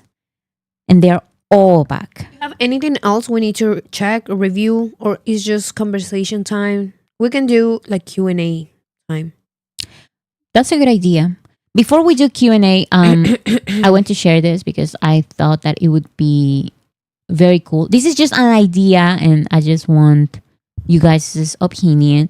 So for everyone who knows about the Billion Project, I'm not giving up and I will be forever annoying about this, like promoting and everything. Yeah. Guys, please, if you want to, of course, no one is forcing nobody. you. But some armies are doing the project the Billions Project, and it's to give each BTS member 1 billion plaque before they release something. Maybe before they release an album, or maybe before they come back from the military. Maybe, I don't know, but maybe before they go on tour. The thing is that we need to give them each a billion plaque. I have a video about it. You can just go check it out if you want to know more about it. But I thought that this was very, very cool. So The Weeknd was the first artist ever to make a special performance kind of concert with all of his billion songs because he has so many. Yeah. BTS as BTS already has like a bunch, but for a concert like this, they need more. Mm-hmm. So the next song that is close to a billion from BTS is Fake Love. So please focus on Fake Love, and also on the Hyun line. There's a certain songs that you can see on my video, which is kind of a guide. And this will be very, very cool if it happens with BTS. Like, imagine a BTS concert with all of their billions songs. It's just like a special performance. It's a special thing for everybody. Yes. So I think that it will be very, very cool. Yeah. So maybe there's a lot of people in the chat that have joined. Thank you. And remember every day to do as many streams as possible. Yeah. I don't know if it's DNG or Denji. Thank you so much. I'm gonna read you her comment. It says BTS as a group doing a concert in 2025 is a no, but J-Hope doing a concert is a strong possibility. 100%. Like, we know what is going to happen because J-Hope has been flying to the US with certain dancing crews and all this kind of stuff. Like there's a strong possibility of so many things. So I don't know about a tour by BTS in 2025. I don't think anything. Okay, let's just not say anything. But I do think that it's going to happen something else. Something else is going to happen with BTS. Yeah. So That's yeah, all you're I'm going to say. 100% right. So I totally agree with you, actually. But yeah, thank you so much for the support. And yeah, is there a rap line or Hyung line playlist, a Spotify playlist? Yes, there are a lot. Just on Spotify, search for um, BTS Billions Project, Hyung line, those kind of words, like Hyung line Billions Project. Check that it's all BTS and just play them. Mhm. You don't need to create your own playlist. You can just play the playlist of other people. And just enjoy the music they chose. Yes. And that's it. So let's do this, guys, because I really believe that we can do this. Yeah. It's not just the 6 months that we have for the 7 of them to come back as a group, but it can happen like after that. But we need to go faster. Yeah. We need to get it together. We need to get it together, and we can do this. We can do We this. can totally do this. There's 3 members with billion plaques. There's 4 members left. Which There's is time. There's moment. This is the moment. Yes. This is the moment to do it as much as you can. So focus on the Hyung line and on fake love.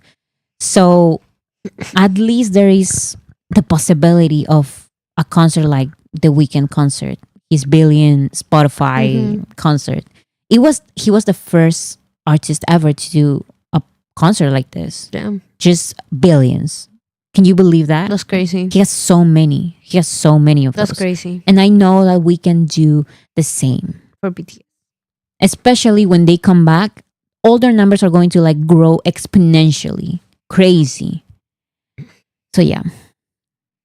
Yeah. I don't know if you guys want to do like Q&A, like questions. If anybody has any questions directly for Veracity, let's do that.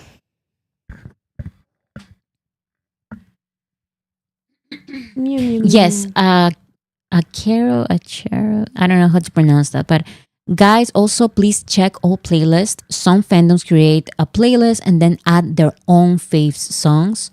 I saw a playlist with over 30,000 followers. Yes, so there are playlists that the title is like BTS Billions Project, and then you go into the project to the playlist, and it's like You're part of the project.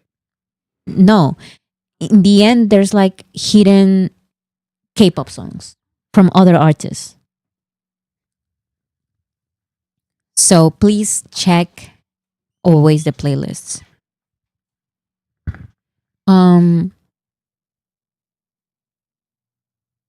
Other fandoms use BTS chart data generator too. Yeah, so just you can use the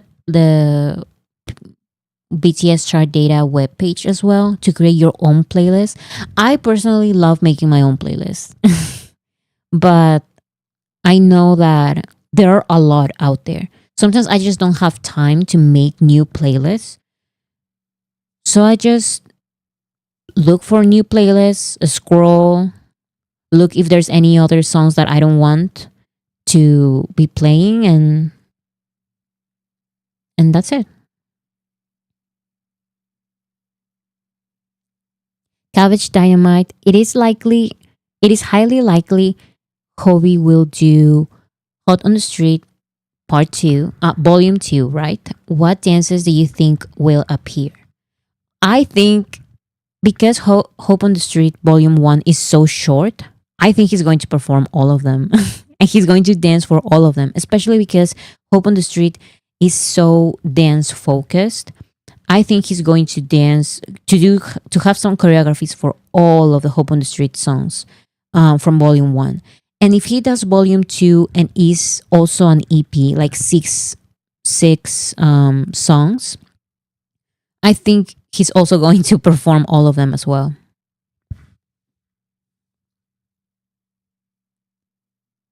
This feels like morning radio from some reason. What? I need to tell that to my sister. Actually, my sister just left, but she's going to come back in a second. She had to do something. Some kind of weird being on my own.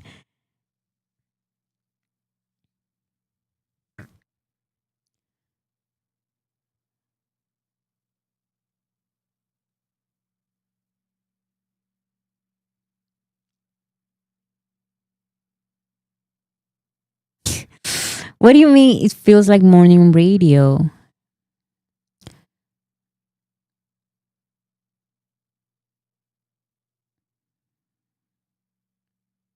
Okay, now I really need my sister. I feel like being on my own, I cannot just talk.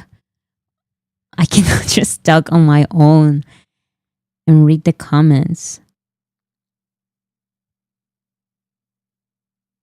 Bora, you feel like an older sister for some reason. I am an older sister. So that is nice. You're not on your own, Bora. Thank you, Ruth. Yes, I'm just reading comments because here's the thing. I plan everything like the content and I prepare the links and the pictures and all of that and the things that I want to talk about. But my sister leads the conversation. She reads the comments and she decides when to interject, like when she wants me to talk about something, maybe continue with the conversation. Because I'm not good at that. Actually, I wanted to do these live streams, like casual live streams, a long time ago, but I was just like so weird because I cannot talk on my own just like that. I need a script. But when I talk to my sister, I just talk about BTS and that's it. So that's why I decided to have her on the streams as well.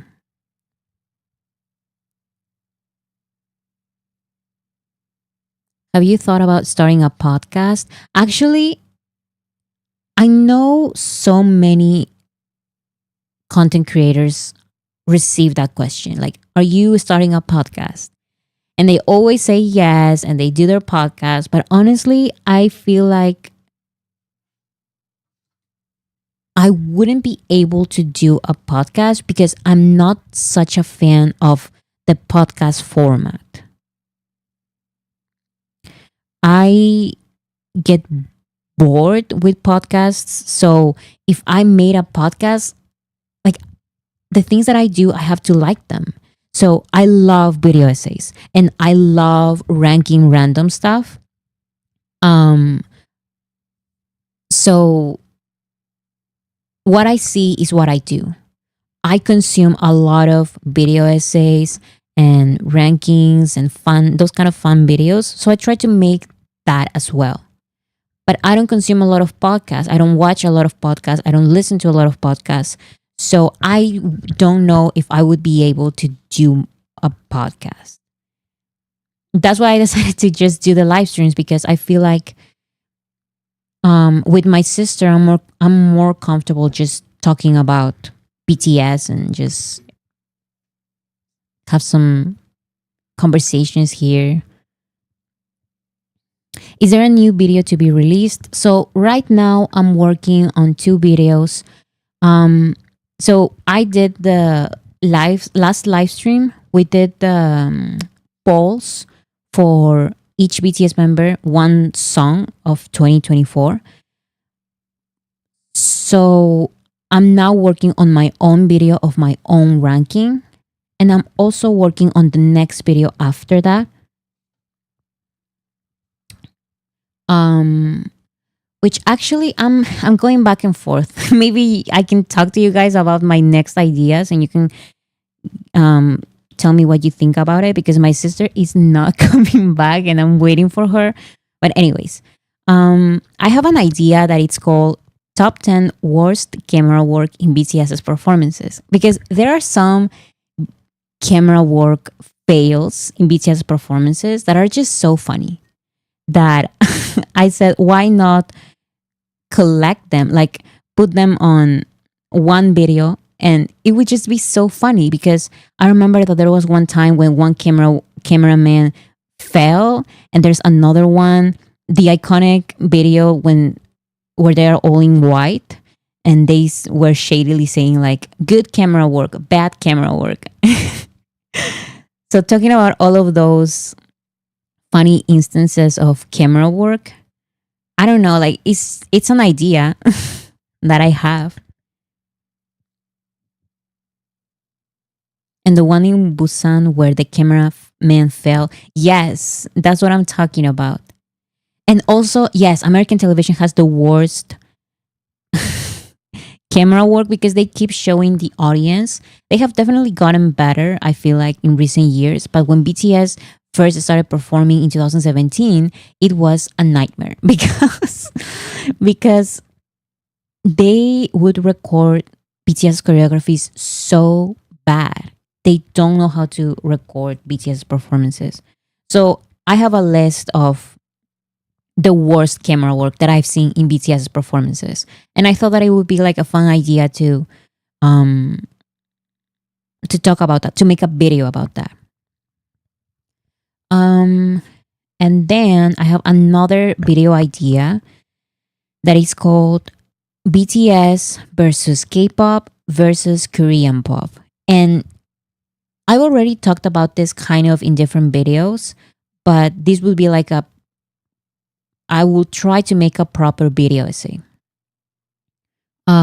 Because there is a difference between K-pop and Korean pop. And at this point, BTS has gone so global that I used to consider them a lot of the times Korean pop instead of K-pop.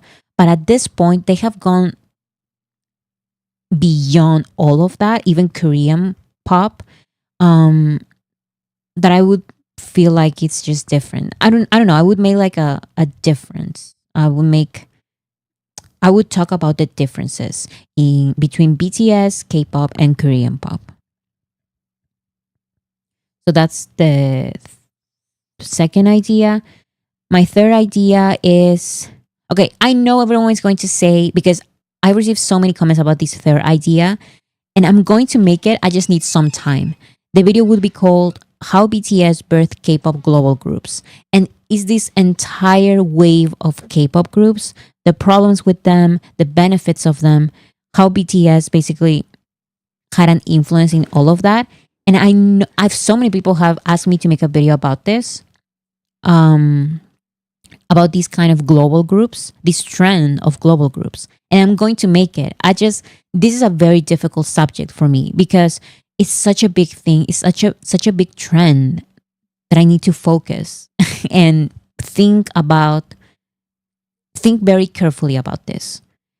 So yes, Natalie WMS. Oh, that sounds like a long one of a series. Yes, like at first I thought, okay, maybe there's like these big 3 groups that are like global groups, and I would talk about them. But then there's more and more and more. Like this is a wave of global K-pop global groups with K-pop. What's it called? K-pop management. Like this is a whole new trend. But to make a video about that, I need time. So it's not going to come out soon.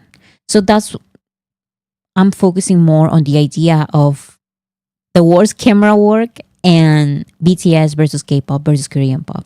That's what I have for now. I have other ideas as well, but those are going to come out later. Those videos are going to be out later. Okay, so my sister is here. I came back. Please save me. I am terrible. So I was because I was explaining the chat that I always wanted to do these casual conversations with armies in the channel. I always wanted to do live streams, but I was always so nervous because I cannot just talk by myself. I get nervous and I cannot read the comments. They go pretty fast, huh? Yes. It's crazy because I be reading them and then you start talking about something and then like, fuck, like I need to listen to you too because it's content. Like I need to be like paying attention. That's a lot. And I'm like, what am I supposed to talk about and what do I do? No, but everyone's saying that you did great. Okay, thank you guys. Because I need you because what I do here on the live streams is just basically talk in front of a lot of people what I just say to you. You know, well, when I make the videos, my ideas, my opinions, and all of that, I already talked to you about all of that. Yeah. So doing the same during the live is like, okay, fine. I can do that. Yeah. But doing a live stream by By myself, yourself, it can. I just Yeah, can't. you're just shy. Yes. You're just a little shy. Because at the beginning I was like, okay, you Yeah. left. What am I supposed to do? Like stand here and read? Like I was nervous. I don't know what to do. Yeah, I saw somebody saying, Bora, do you know about that BTS chart date on Twitter? Yes, we had a whole conversation about it. Yes. Maybe you just joined, but yes, we've been talking. So whenever you can, you can rewatch that part because we talk about the whole thing. It's great. A ver. Oh, that's adorable. So was that your voice got so much happier when your sister came back? Yes, because I was. You don't understand. You have to rewatch this part because I was so nervous. I was like, okay, what do I talk about now? It's okay. I'm on my own. I know what to do. It's okay. Guys, I need a script to talk. Like, I need a script. I need to write things down first. She does. I have to. She does. She does have a script for everything. It's adorable. Yes. So I went crazy and I just started talking about my next video ideas. That's fine. That's Yes. great. That's what I did. That's great. No, also because I'm your younger sister, but I'm your older sister as well. Mhm. Like in age, I'm younger. In anything else, I'm older. So we kind of like work together. Yes. Yes, guys. BTS chart data is a guy. Yes. But also don't be weird and try to find his identity. Like that is No, just leave him weird. alone. Yes. He's just a person. Okay. Leave him alone. Don't. Bora was just struggling without Boris's. I really was. I didn't know what to do. Someone asked, escuché un a ver, ¿habla en español? Sí, todos los en vivos que hacemos seguimos confirmando Sí, que sí hablamos hablamos español. español. Las dos hablamos español.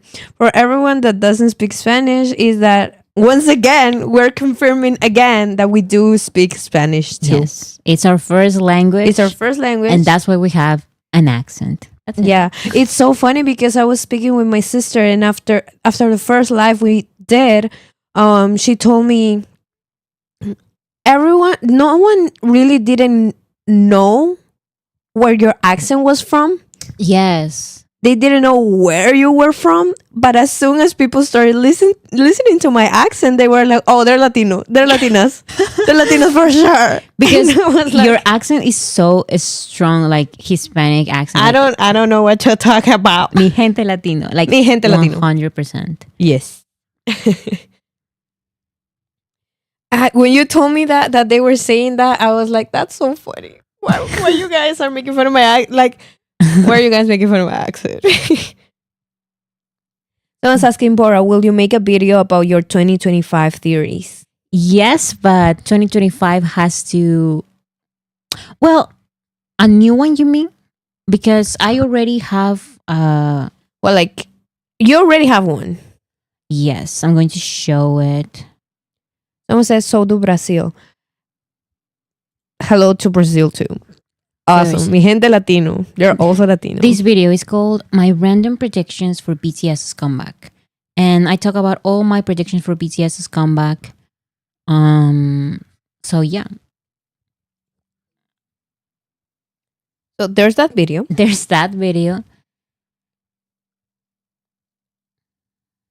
Well, let me show you. This is great. How about a video about why is BTS one of the best artists alive? Period. Actually, unironically, I have an idea for a video. I don't know if I should talk about all of these ideas that I have because there are so many ideas that I don't know if they're ever going to happen. Maybe I just completely like leave them and never do them. But I did have an idea about BTS and the Legend label.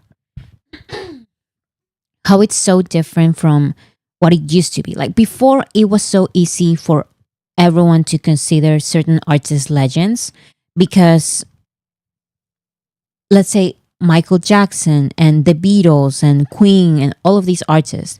Now it's more difficult, I feel like, because there are so many other factors. There's the internet. Everyone can be an artist now. Everyone can release their own music.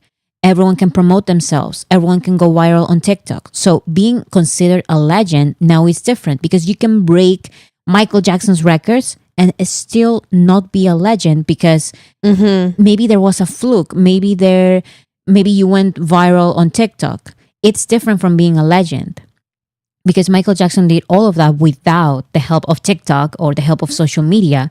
It's different. The legend status now is different. And I would talk about that in the context of BTS and their legend status because they are legends in certain ways, but it's difficult for the general public to consider them that because times now are different and everyone can go viral and everyone can become like the number one artist, but the impact is not the same. Yeah. So it's different. And definitely this comeback is going to have some other effect as well. So maybe once they come back, I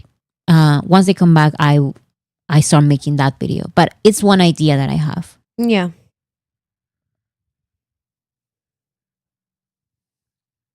I was about to say that these are my random predictions. They were so funny.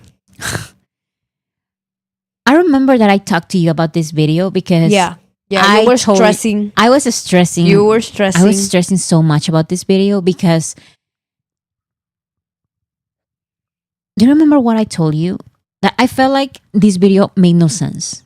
Yes. Because I mixed so many of my predictions that were like real predictions, but also like crazy ones. Crazy ones. And then I wanted to make sure that, hey, by the way, this is a crazy prediction. Don't go all crazy on my prediction. Maybe it's nothing. It's just being funny and having some fun, having some crazy predictions. If it doesn't happen though, don't judge me or anything. I was trying to make sure of that, and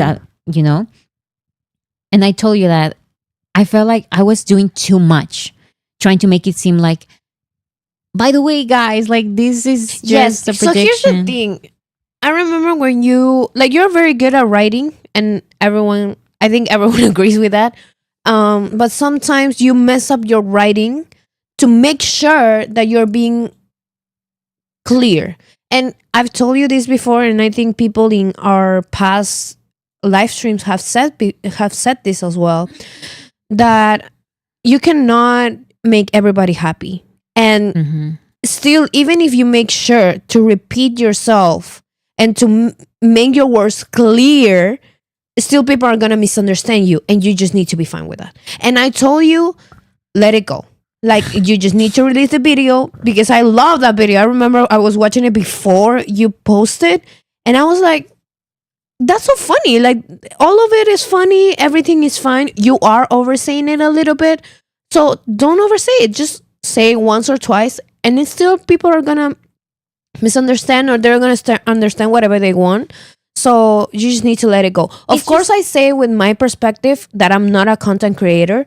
So I do understand where you're coming from, and it's valid. It's just annoying because it is annoying. I make a video and I say, disclaimer, this is just for fun. Yeah. Don't take this seriously.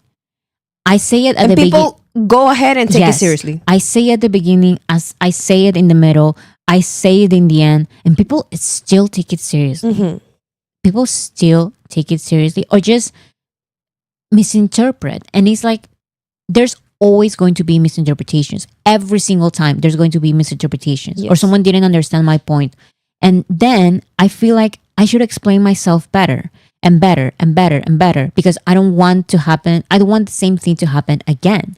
So I try to correct and edit and try to be as clear as possible. You scratch the whole script and then you change it, and it's like, you don't need to do that because there are people, and I'm sorry, but there are people that they are just slow and they're dumb. So they are gonna take your words as whatever they want, whatever they want to take it. Or and sometimes you just have to be fine with that. Sometimes our perceptions are just different. Exactly. Let me tell you, for this video, I made this video, my BTS Unpopular Opinions, and I made very clear, like I made sure that this entire thing is a disclaimer, okay? Like 1 minute and 14 seconds of disclaimer. Don't take this seriously, and also blah blah blah, like all this kind of stuff, the same disclaimer as always. And sometimes we just have different perceptions, because one of these was Jungkook's drummer. And I remember that I saw some comments.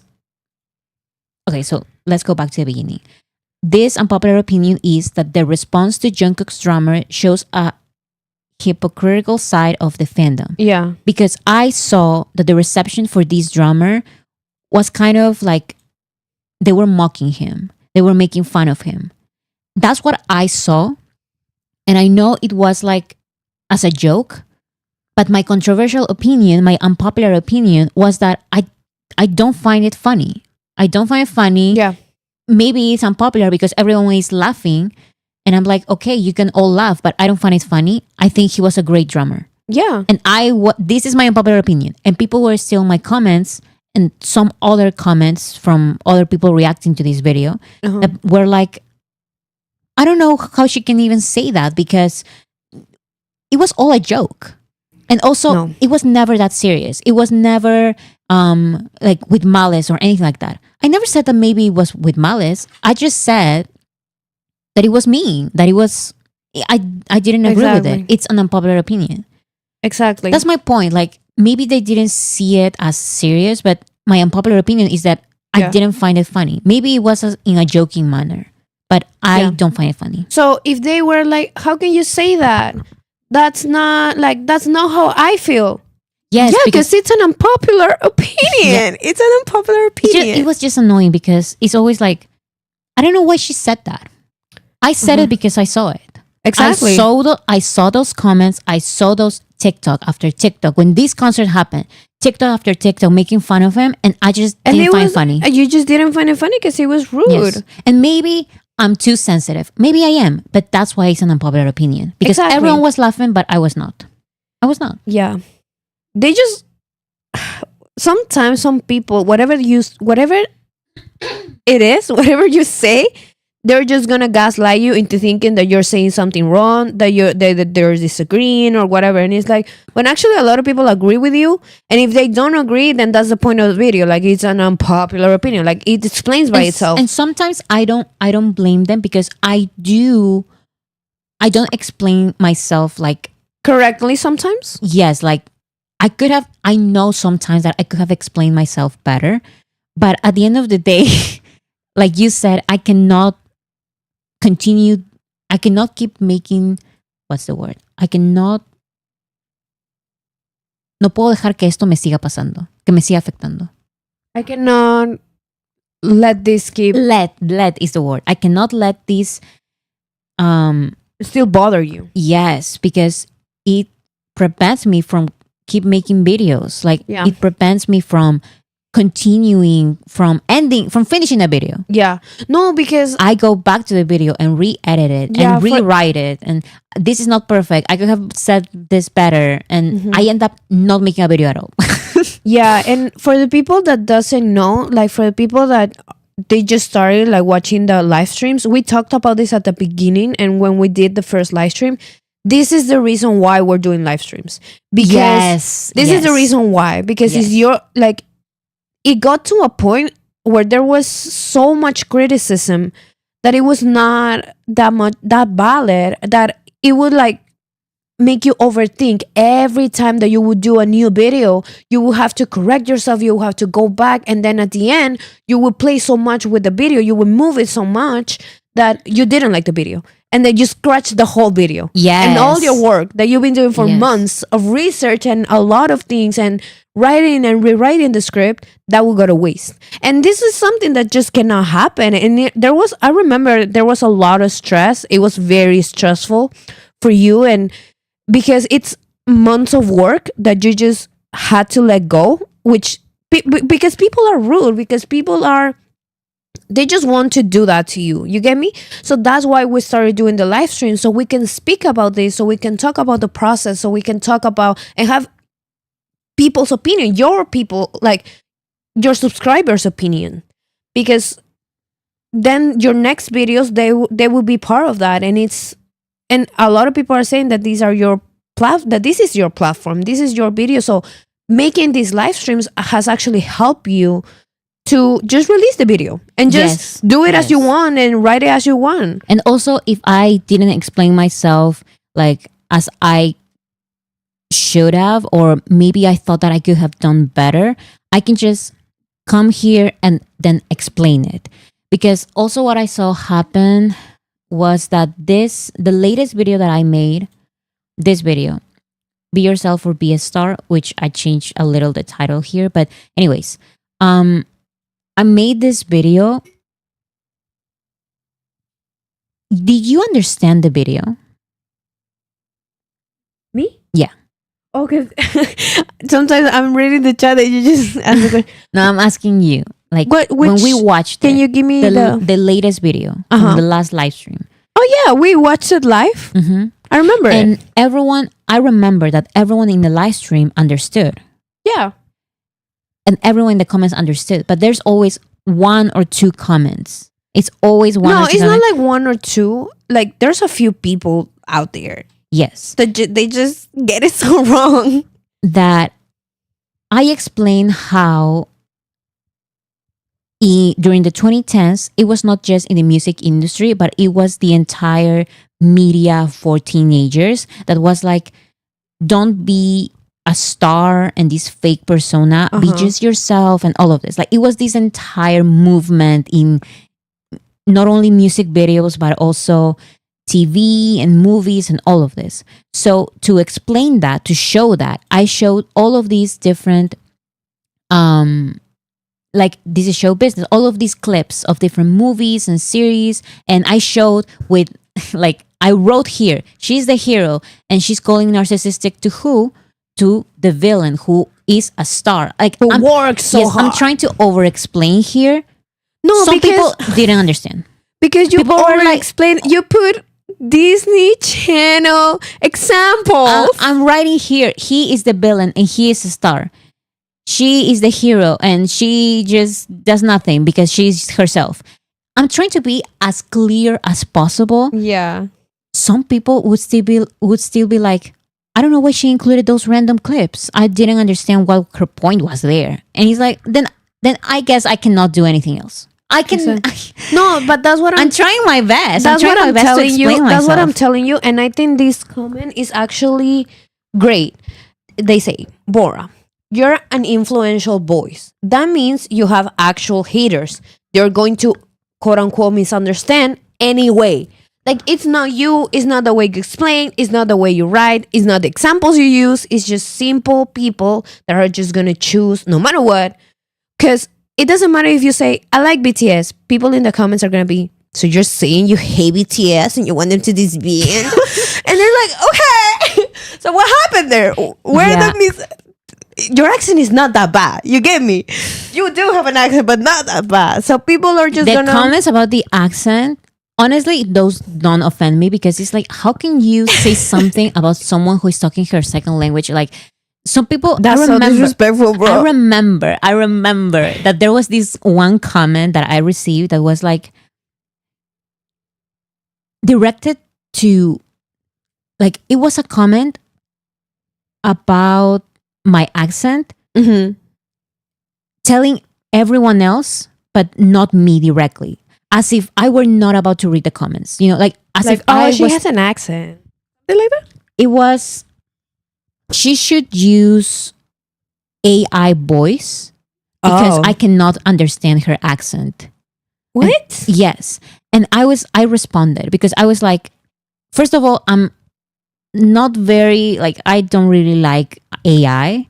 So I responded, I'm never going to use AI for my voice. No, of course. I would never do that. Why would you? You are the one writing it. So and you also, know the language. Yes. And also, it's just to show that I'm proud of my progress. Because if you watch my videos in 2022, I wouldn't even understand myself. Like, I think I've gotten a lot better. And I feel like my pronunciation right now it's better and I've gotten better. Yeah. And it's also my progress. And also I do the subtitles for everyone to understand. And I would never use AI. So I felt I felt like I had to respond to that comment. And I responded because I specifically responded because this person acted as if I was not there. When this is my channel. Of course. And you're commenting on my channel, but you're commenting something as if I'm not going to ever read it. When I did read it, and I'm not doing AI voice ever.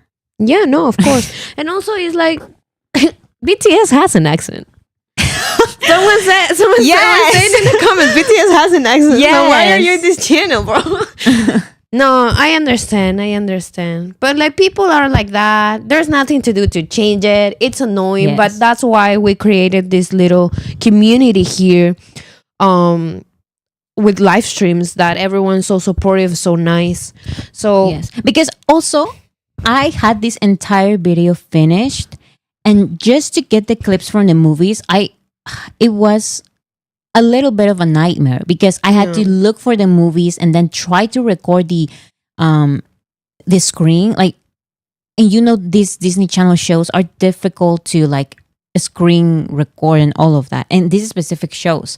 So to do all of that, and then for someone to say like I didn't understand her point, and maybe maybe this person was like in good faith, like I really didn't understand that point, but I need to be okay with that. no, exactly. You need to be okay with that. Yes, because some people are going to get it and some people are not going to get it. Maybe I could have explained it better, yes, but I didn't, and that's that. Like and that video is up. that video is up, and maybe you understand, maybe you didn't. Exactly. It's okay if you didn't. I just have to move on. And if someone doesn't understand, okay, then watch the video again. It's one more view.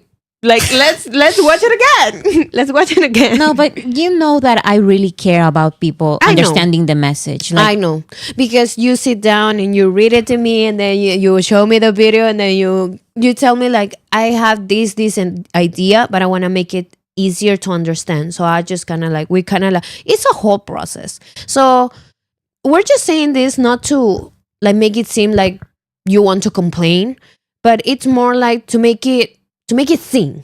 You get me? So people know what's actually happening behind all the work, behind all the videos. Like there's a lot of things. So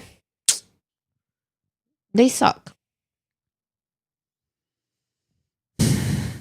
Yeah. So Ray Aviles will correct them if you like. Yes. So that's the other thing, that sometimes I read these kind of comments, and that's why I read the comments only. I try to read the comments only in the first 24 hours, and then I just leave because I just can't, It's for the best. Yes. But sometimes I go back like right now, and it's like maybe someone doesn't understand one point or something, and there are other armies explaining what I tried to say. And I'm thankful for that because Also something I'm sorry I cut you off. No. So also something that people are saying is that BTS has a fandom so big that all of us have access. Yes, definitely. Definitely. So I see people like from India, from Russia, from all around the world, and they just, of course, they have accent, and we all know English, so that kind of connects us, and that's great. That's a big accomplishment for all of us.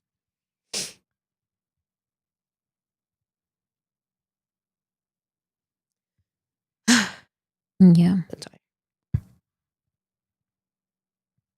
Elizabeth Munguia. All of us have accents. It depends where you are geographically, even if you are a native speaker. Sorry for screaming, people piss me off. Yes, that's also the other thing, that even when you are a native English speaker, you also have an accent. Yeah. Everyone has an accent. Yeah. It's just that I have a specific accent. Which is super easy to understand. Someone said, lol, Boras is anti-boys. What does that mean? What is it again?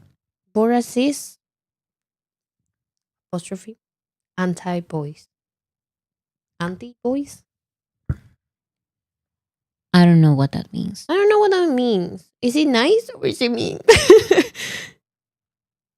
Oh, I saw it. Boris is anti-voice. I don't know what that means. I don't know what that means. I need more context. Is it me? Just say if it's me. If it's me, and I will read it again.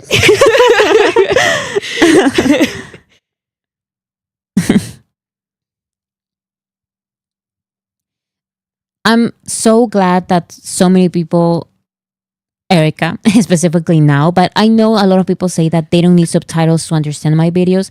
And I'm so thankful for that because that is ultimately my goal, for no one to need subtitles. But if you can, please still turn the subtitles on because, like I've said before, I do corrections there. So maybe I say 2018 instead of 2019 or something like that. Little mistakes, I correct them on the subtitles. Exactly. That's Someone says, en español, de hecho, Marcel Live Music, amiga, soy maestra de inglés y tu inglés es mejor que el mío. That's adorable. She said, I'm an English teacher and your English is better than mine. That's so funny. You can learn Korean, guys. I have started. So I said this. Oh my God. I said this back in 2022 and I'm saying it now as well. In 2022, when BTS said that they were going like on a rest from group activities or whatever, I promised myself that I was going to learn Korean and that I was going to be fluent by the time that BTS were going to get back as a group. Now it's 2025 and that time is over.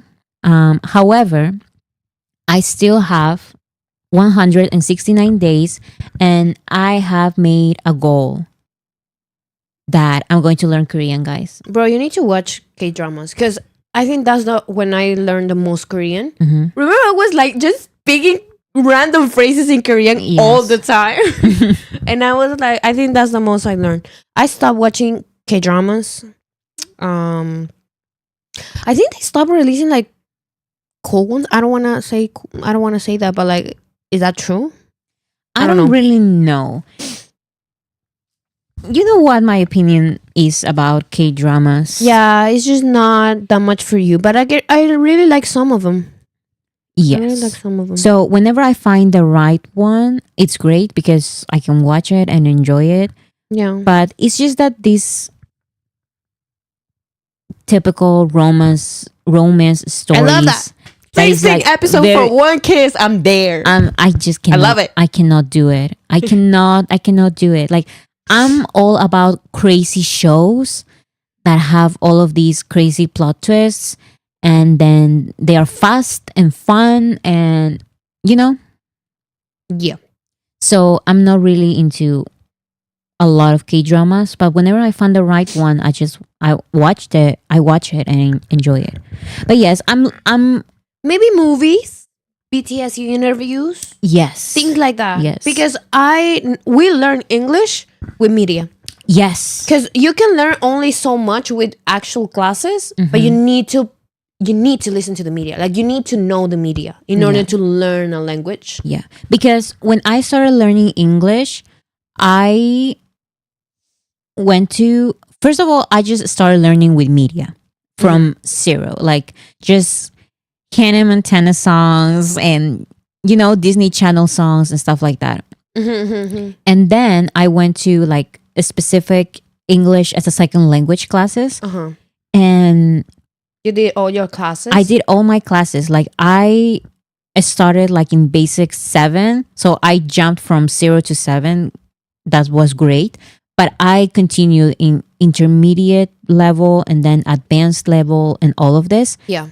You, however, I am not good for school. Out. She dropped out. I think people can tell who the smart sibling is. It's you, because Borasi, like she is a straight A student. Like, she was like there, always getting her diplomas. I was always struggling, you guys. Like, it was hard for me. It was I wasn't terrible, but like I wasn't as good as she was. So I remember I had the same classes, like same English lessons as she had. I dropped out. I was like, I'm not doing this. I'm not doing this. No, and literally, like, yeah, that's probably why my English is a little bit more strong than yours, because yours is very, very, very polite, very gentle. But mine, you can tell like I'm from Latin. Like my first language is Spanish. Yeah. So yeah, basically I started doing the lessons, started going after school, but then I had like friends, you guys, so I just wanted to like go out, and like I was like not go to classes. just not go to classes. I was like 15, I remember, and now I told my parents like I'm not gonna go anymore. So so I just started watching like a lot of movies, and I was like 15, I kind of knew like the basics, and I was like, I know. So I just play every show in English with English subtitles. That's how I learned. That's honestly, guys, that's literally how she learned. that's how I learned English. So if you guys just like, I feel like for Korean, I learned the Hangul, that is the alphabet, and I learned it, and now it's easier for me to read it. So I'm just gonna pretend I know Korean. Put on some K dramas, put on some BTS interviews, and just the Korean subtitles, and then that's it. Everyone is saying the RM method. Literally, yes. Yeah, and guys, it works. It works. I totally believe Namjoon when he says that he learned English with friends. I've done it. You learn, I think, with How I Met Your Mother and what else? How I Met Your Mother, Modern Family, Brooklyn Nine-Nine. All of the sitcoms are great to learn a language, because it's very clear. Because it's clear, and they use like phrases that you can use in conversations. Yes. So it's great, I think. And then after that, of course, music also, like all of that also works. But I think sitcoms are great because they use phrases that you will use on the daily. You get me? Mm-hmm. So yeah, after I watch all of those shows, I actually rewatch them now, and I'm like, oh, that's what it means, because now I know more English. Yes. But like back in the day, I was pretending I knew English. I just watched the show and I learned. You get me? Yes. So I learned English with like English as a second language classes. I got my diploma and everything. But you learned with sitcoms. That's it. Everyone said it's immersion. It's how babies learn. What? No, but for real, like. But anyways, I am learning Korean. I'm doing it. Yeah, today we were. I bought my, what's this called? Flashcards. Flashcards? Flashcards? I think so. Those little cards that you use to study. Yes, they're flashcards, bro. I bought it today because I have 6 months and I'm going to do it, guys. I'm going to learn a lot of Korean. You're gonna next video in Korean. Someone's asking our ages. Do you want to tell your age? No, maybe someday. Maybe someday we'll tell our ages. But like, Boracity is older than me. I'm Bora's sister, and she's older than me. Bora's sister. Yes. Angela Torres. Boraje. I can read that. Period. See? Amazing. My English. We're already there. My Korean lessons, like, I can read it. Can you guys read Hangul? Who knows Hangul? Who can read it? Because I feel like so many people, like, I learned it. It's easy to learn. It's so easy to learn. I learned it, and I remember as soon as I learned it, I would write my name everywhere. Yes. In Hangul. Yes. Everywhere. See, like, everyone is saying yes. Everyone. Okay, one person says no. Two people say no. Don't say can a little bit. But most people are saying yes because Hangul is so easy to learn. Yeah. There are few letters and you just... And they make sense and you combine them and that's it. Like, it's great. Yeah. Yeah.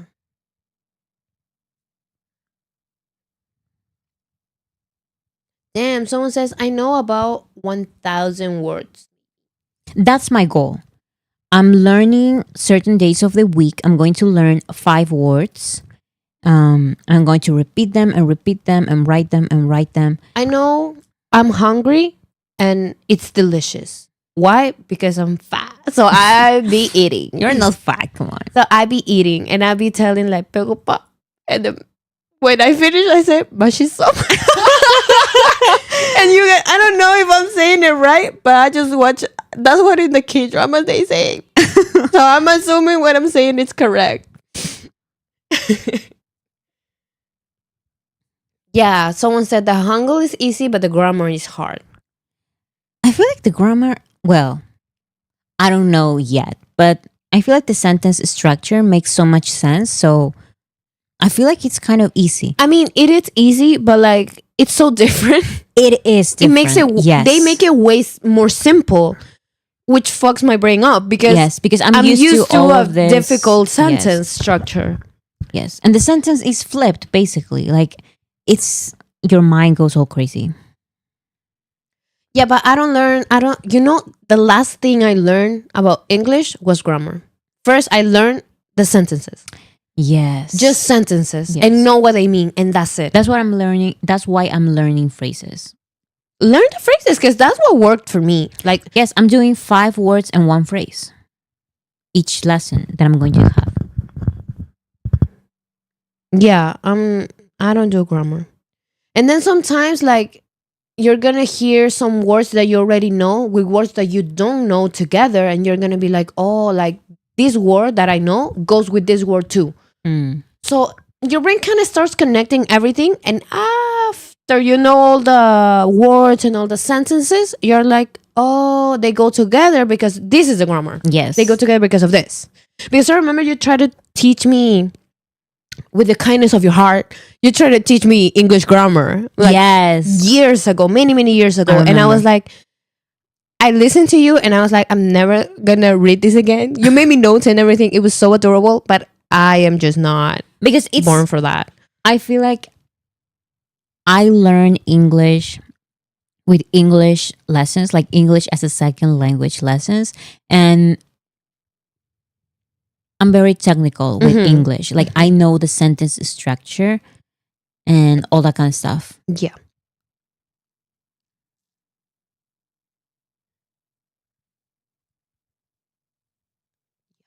Do you have a teacher, says Hani, for English or for Korean? Because No, she doesn't have a teacher for anything. yeah.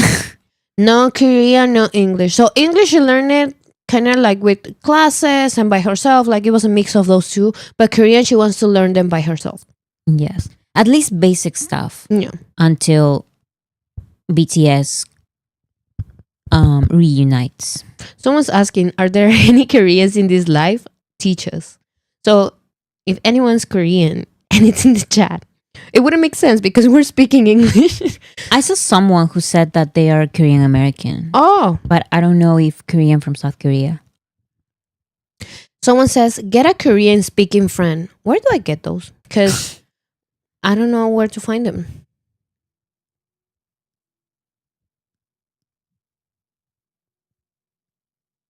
Bora's sister, do you have any recommendations for shows to learn Spanish with?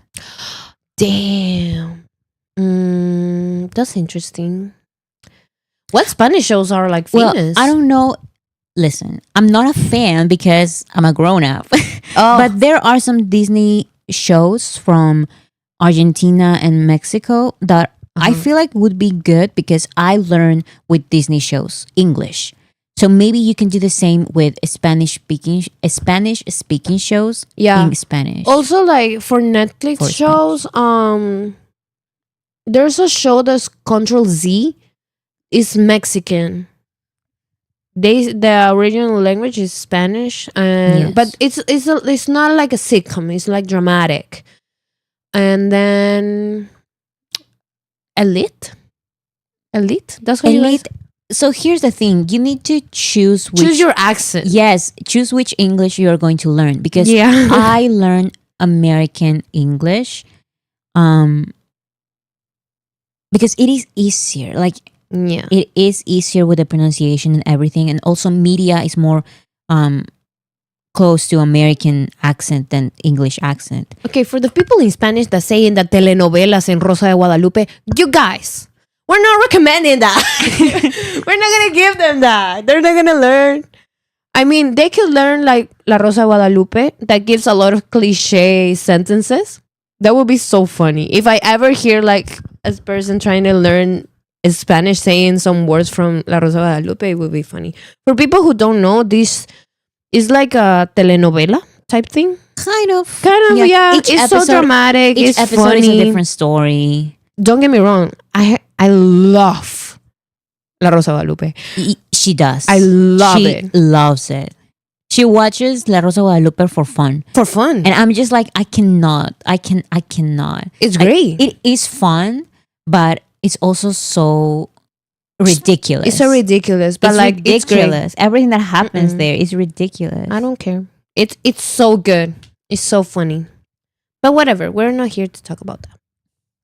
Well, I was going to say that I know, and believe me, this is real. I know, like, some Americans, like gringos, like Americans Uh-huh. who don't speak anything of Spanish, Mm-hmm. who love watching Violeta and Soy Luna. Yeah, those are Disney shows. Yes, and Nickelodeon shows. And I feel like those shows would be good for someone learning Spanish. Yeah. Someone says, "What's the topic right now? Busan or English?" we cover everything that is in the Yes. title already. But yeah, we are speaking just random questions. If anybody has random questions in the chat, we're just replying to them. Yes. So yeah. Because we talked about everything at the beginning of the show. Of the lie. Of the live, I'm sorry.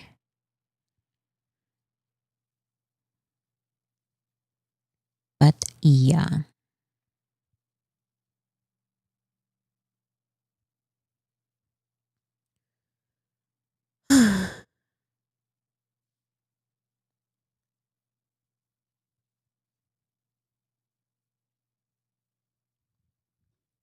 Tickles Ward What? I'm sorry.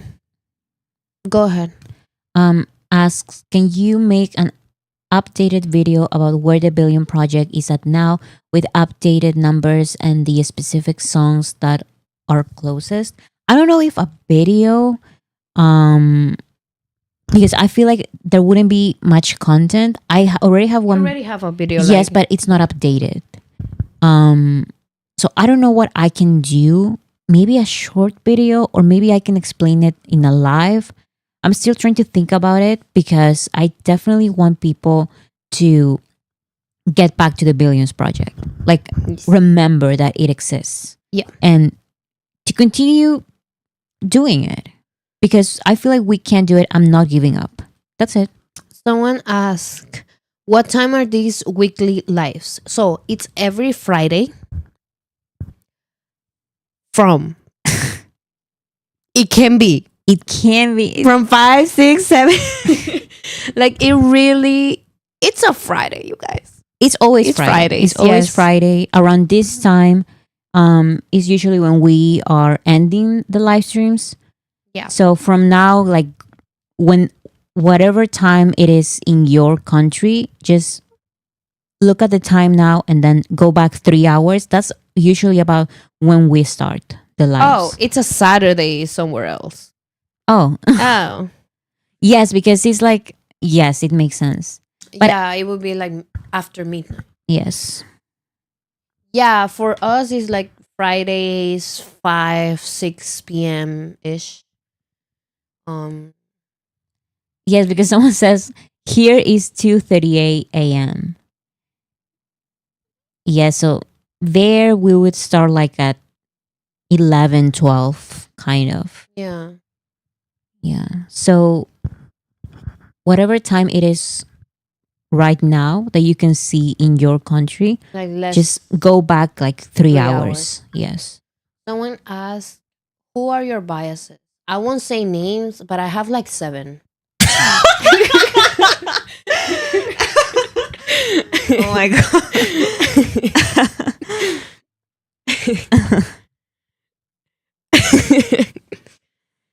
Anyone else has any other questions? Questions? Questions?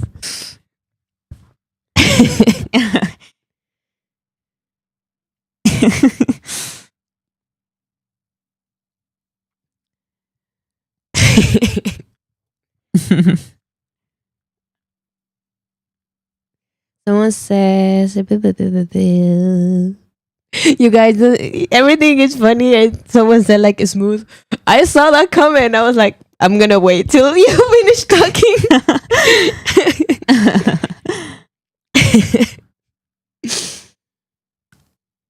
Bora, are you the type of army who collects merch? Oh, bro, let me tell you something. Let me tell you something. Since we're sisters, I buy like things we need, like things people need. For instance, I got myself some slippers that I really wanted, that I really needed. This girl right here uses my slippers, uses my hoodies, my clothes. Why? You would ask. Because she spends all of her money in BTS merch. I'm sorry, like I got you. Tell people what I got you for Christmas. I also buy necessities. No, Guys, you don't buy necessities. Yes. You never buy necessities. Never. BTS's vinyls are necessities, Oh. in my opinion. Yes, they because are. my wall. Yes, they are. But you also need to get yourself things. Because everything you're wearing right now, it's mine. I'm sorry, but sometimes BTS's merch is like a necessity. It's more important. Yes. And those are things that I need. Like I need Jungkook's golden vinyl. Tell people what I got you for Christmas. So for Christmas, she got me Jin's album, of course, Happy, and Amazing. Layovers vinyl. Because I'm collecting all the vinyls. I'm trying to. Yep. So yeah, that's what she got me for Christmas, and Yes. I thank you very much. Period. You're welcome. I love collecting BTS's Yeah. merch. More specifically music related, because I know there are a lot of like t-shirts and different kind of stuff, and I like those as well, but I love the albums. I think they're fun, I think they're beautiful, and I love the vinyls more than anything else in the world. So I try to collect all the vinyls and put them on my walls, and I also love the Funko Pops. She made our dad put a whole stand for all of her stuff. It's adorable. And my dad, you can see our old dad trying to put this shit up. And she's like, take it up. I needed it. Yeah, because everything is like displayed so pretty, like it's so cute. Emily L says, Bora, what's your favorite vinyl? Mine is Indigo vinyl. So my favorite vinyl, I like also Indigo and Jack in the Box. That's exactly what I was gonna say. No one asked me, but like I'm gonna say it. My favorite one is Jack in the Box. I just love that it's like these crazy colors. Yes. But I like all the vinyls. Like they're very, very cool. And I just have to be honest. Maybe actually this is also an idea that I have for a live stream. But I wanted to do some kind of like ranking, rating. I don't know, like, you know, the S tier, A tier, B tier, C tier, like that kind of dynamic with BTS's physical albums. It's not about the songs, it's about the packaging. Because I have so many opinions. I have so many opinions. And my opinion about the vinyls is that the BTS solo vinyls are much better. Like, I can talk about this all day, guys. Are much better produced. They're so creative. But the BTS group vinyls are, I think, made and distributed by the American distributor. It's not exactly big hit. And you can tell. Because I think they have the Love Yourself Her vinyl and the Love Yourself Tear vinyl. Compare those to the solo vinyls, it's like completely different. Love Yourself Her and Love Yourself Tear, I think those are made by American distributors. And they are so simple. There's usually nothing to them. There's just one sticker there and that's it. That's it. But the other vinyls are like so pretty, so creative. They have There's like, so much in it. yes, and they are heavy because they have pictures and these crazy colors and all of this. Yup. I hope that when they come back as a group, they release these crazy vinyls.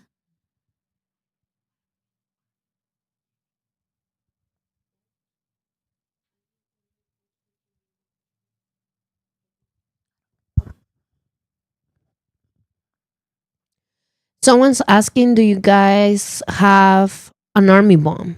Yes, we do. For our first BTS concert that we went, it wasn't where we live, so we had to take an airplane, and it was kind of funny because You don't take an airplane. You take an. Wait. We do take an airplane. are you correcting my grammar I'm sorry. live? Live trip? And I'm embarrassed right now because it's correct. You take an Is it? airplane. Yeah, I think so. I don't know. You take an airplane. Okay, so basically Whatever. we had to fly. And you know airports how they are, and we were saying like, don't say army bomb because because army bomb is a crazy name. So yeah, we did get the army bombs for our first concert. Yeah, people are saying you take a flight, not an airplane. I'm sorry. Yeah, that's why I was like, that doesn't sound right. You take an airplane. Maybe it's right. I don't know. This is so embarrassing. But anyways, you guys understand what we mean. Yeah, it's a light stick. Light stick at the airport is a light stick. It's not army bomb. Don't say those words. But it was great. It was super funny, and yeah. I remember like there were at the airport, like there were so many fans, so many fans. Like, you know, at the airport and also at the plane or in the plane. Now I'm a little subconscious, but so yeah, there were so many army bombs like in the airport that I remember hearing the guys, like the security guards, saying like, "Oh yeah, there's this thing." Like these huge guys talking about army bombs, like it's like so nuanced. You get me? Mm. It was cute. Yeah, because you cannot say. Yeah. We went to Bora Vegas. Yes, someone commented that, and yes, we went to Las Vegas to see BTS. And that was like our first time to see BTS. Yes, and everyone at the airport was like, "Don't say army bomb. Don't say army say bomb. light stick. It's light stick. Light It's a stick. light It's stick. light stick." Weren't there like whole planes that were just armies Yes. for the LA and Vegas concert? Yes, we confirmed that because as soon as we got into the plane, everyone started talking to each other because armies were more so polite to each other. And I remember like moms there was this mom that she looked like older, and she told us like, "Oh, I left my kids at the house because they're annoying me because I want to go by myself, enjoy BTS by myself." Yes, like she was the fan. She was a fan. It wasn't her kids. It was her. It was so nice because you could see every army because everyone was going to the concert. Everyone was like with their BTS merch, with their BTS BT21 keychains and all of this. It was very, very fun. Yeah. It was full of armies. Yeah. And it was fun. It was such a fun experience. I remember also like we were at a hotel and there was this army and we kind of like split the Uber to Yes, get to we the did because we were like, wait, you're going to the and stadium? we were like, oh, And we we're like, going? yeah. Oh, and we kind of just like, let's go together. And we Yeah. went together. We don't know her. we didn't know her. at all. We didn't know her at all, but like she seemed trustful. Also, like if she likes BTS, then Like I'm gonna trust her. she was an army and she was dressed like in purple because it's the concert. Yeah, we were dressed up too. Yes. And yeah, we split the Uber, and it was like so much fun. Our whole hotel was packed with armies. Yes. And I remember you dressed up. You want to say who dressed up us for the concert? I dressed up as Namjoon In Dynamite. Dynamite. Yes. So that outfit, she wore it like exactly the same, and we walking, remember, like coming back from the concert, and another girl was exactly dressed like you. Exactly dressed like And she was me. like, "Oh my god, can I take a picture with you?" And they took a picture together. Like we don't, like they didn't know each other, but like they took a picture together because they had the exact same outfit. It was great. It was so much fun. Like the whole experience, it was so much fun.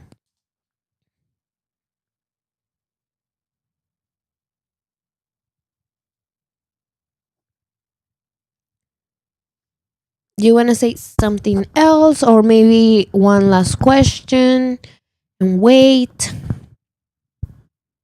Did you do a concert vlog? I didn't. I wanted to, but also I was so like, It was our first BTS concert too, and we needed Yeah. like kind of like enjoy the moment. and also I have never like, up until this point, I have never flew somewhere else for a concert. And we were by ourselves, and like these like hotel, like it was crazy. So A lot of things were happening, so yeah. yes, so in the end I decided, you know what, I will not be doing a blog. But I do have a lot of Someone's Clips. asking, I'm very curious on how much you guys spend for Bora Vegas. So there was the flight. We're not gonna say how much we spent on the flight because I don't even remember. yeah, no, but like it was, yeah, the flight, and then also the tickets. Like you guys know the prices. We were like in sound check, so you're gonna go around that idea. But we spent a lot of money because also in Las Vegas they had these little Events. events, and we went, and of course we spent more money, and of course we got more merch, and it was great. It was really fun, but yeah, we spent a lot.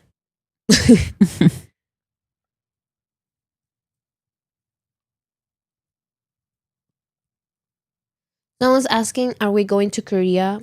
Well, are you going to Korea? Not so. I don't know. I don't know.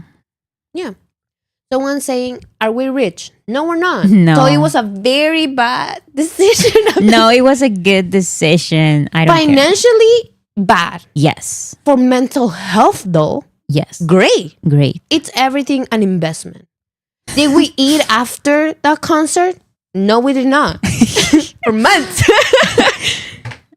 No, but it was like we have to save a lot of money for it, and we spent a lot. Yeah. And there were like some things here and there, but in the end, it was worth it. It was so worth it. Like I had Yes. so much fun. And we I are wouldn't not trade it rich. for anything. No, we're not. We're not. And also like their prices for the merch in the concert are not like crazy. Because I know like other people, like they take a little bit advantage. Yes. And also, it's not like we went to the merch booth and we bought like 5 different. No, we bought No. like literally one t-shirt and maybe one pin, and that was it. It's Yeah. about the experience. It's not about a- the experience because Yeah. also all the freebies that other fans give you, like you come back with gifts, like with Yes. so many packages. It's crazy. Yes, I had more things from. The freebies Yes. than things we bought. Mm. Someone's also asking who found BTS first. Of course, it was Brazil. I did. I found BTS. I became an ARMY in 2019 with Boy With Love, but I knew about BTS and I started to become like a kind of a little bit of a listener in 2018 with that one video. What was it? That one very famous video. Boy With Love. What was it? BTS's Namjoon about the English. Do you guys remember there was this one video about Namjoon being done with BTS's English? That was the title of the Amazing. video.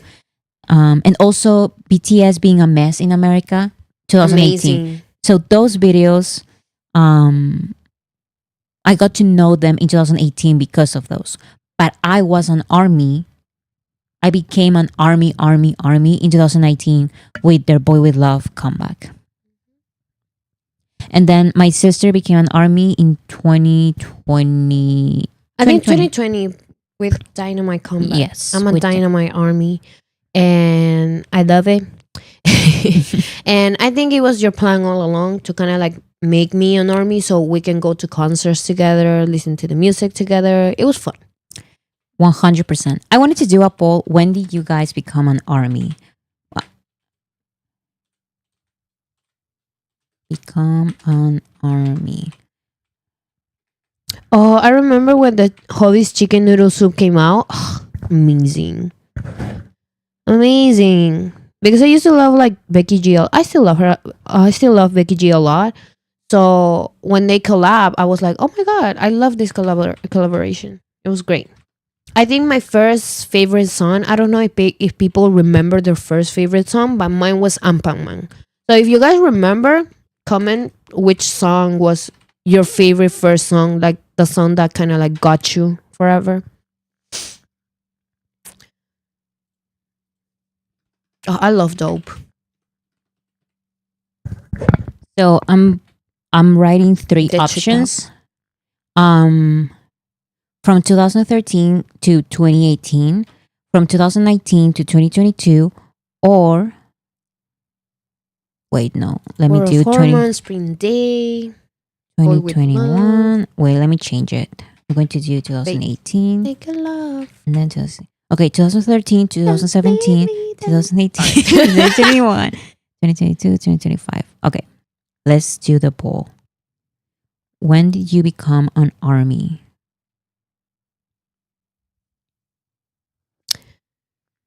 Meow, meow, meow, meow, meow. Let's see. Okay, most people 2018. I knew it, and that's why I separated it like that. Because I feel like 2013 to 2017, you were kind of lucky because You are. I hate you. because that was I'm so jealous of that. that is the first BTS era in which BTS were like starting and becoming like a little big and bigger and bigger. And then 2017, their first American award show appearance. Yeah. But you had to be lucky to find them Before that. Yes. But then in 2018 to 2021, that was like they were already like becoming the biggest and the biggest in the world, you know, like the biggest group. And then 2022, 2025 is the hiatus era. I'm actually so surprised that the number is so big for 2022, 2025. Yeah, like it's crazy. There's so many armies that are part of this last era.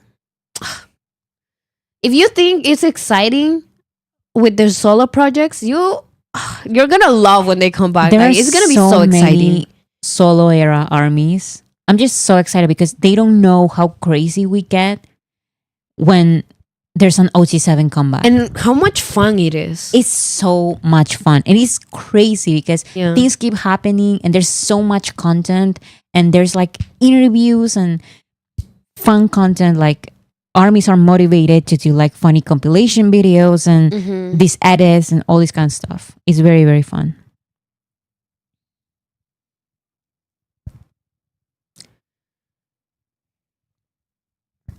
Someone asked, I lost a comment, but it was something related to this. I'm sorry. It was like your first impressions of the guys, like each one of them when you met them. And you want to go first or I go first? You can go first. Okay, so for the first person I liked of the group was Namjoon. I fell in love with him as one does. And he was great. Like he was perfect for me. He was everything. And then I kind of went to the vocal line. First it was Jimin. I thought he was so cool. Like I thought he was cool. Like, you know, like so like a popular kid. Like, you know, like he was popular. And then Jungkook, that he was just like great in everything. Those were my first impressions of them. Like when I just became an army. Of course, now I know so much about them and in depth and everything. But like these were my first impressions. And then it was Jimin that I thought he was like very cool. I thought Jungkook was very like good at everything. He was like a prodigy. You get me? Then it was Suga, that I thought he was always mad. At the beginning, I thought he was always angry, and then he became like one of my favorite ones. Like I went crazy for him. Then Jin was very. At the beginning, I think I thought of him as he was like funny, like the funny guy. Mm-hmm. And he would be like shy. I don't know why I thought he was shy. He's not. But like at the beginning, I thought he was shy. Kind of is. He's kind of introverted. Yeah, kind of. But like when he wants to, he just goes all out. Mm-hmm. And then B, I had my phase where I was so in love with Jungkook, and then I was so in love with B, and then J-Hope I always liked. I always liked J-Hope because I always like his style. Like he's a rapper. Like I think like he was the first one that caught my ear. I was like, oh, I love the way he raps. Namjoon got your eye and Namjoon got your heart. Ear. Okay. Because he's amazing. He's so smart. He's everything. But yeah, those were my first impressions. Okay, my first impressions were like this. Okay. I really, really, really, I'm going to be honest. In 2018, I knew about them and watched a couple of videos, but I couldn't recognize them. And I also was not interested in trying to recognize them, each of them. So it was just BTS for me, you know? Mm-hmm. 7 random guys that I don't know. I moved on with my life. Then in 2019, they had their Boy With Love comeback. And you were like, wait a fucking second. Yes. I was like, wait, this is very surprising. And I actually very, very I like this a lot. Mm-hmm. And the first member that got my attention were 2, actually. It was Taeyeon, because his blue hair was so blue. Like, it was so gorgeous. Strong. And also Namjoon, because if you see, I don't know how to explain this without sounding crazy, but if you watch the Boy With Love M Countdown, because I'm crazy about this performance, you don't understand. It was the first performance that really caught my attention, and I will never forget it because I always rewatch this performance because it's iconic. It's iconic. But anyways, there were certain parts in which Namjoon would do these like expressions. No, I totally understand what you're saying. Let me show you, because I would replay these parts like crazy. Like crazy. Wait, where is it? It was here. Wait. Look at Namjoon. Wait. Here! Did you see that? Did you see? Wait. Play it again.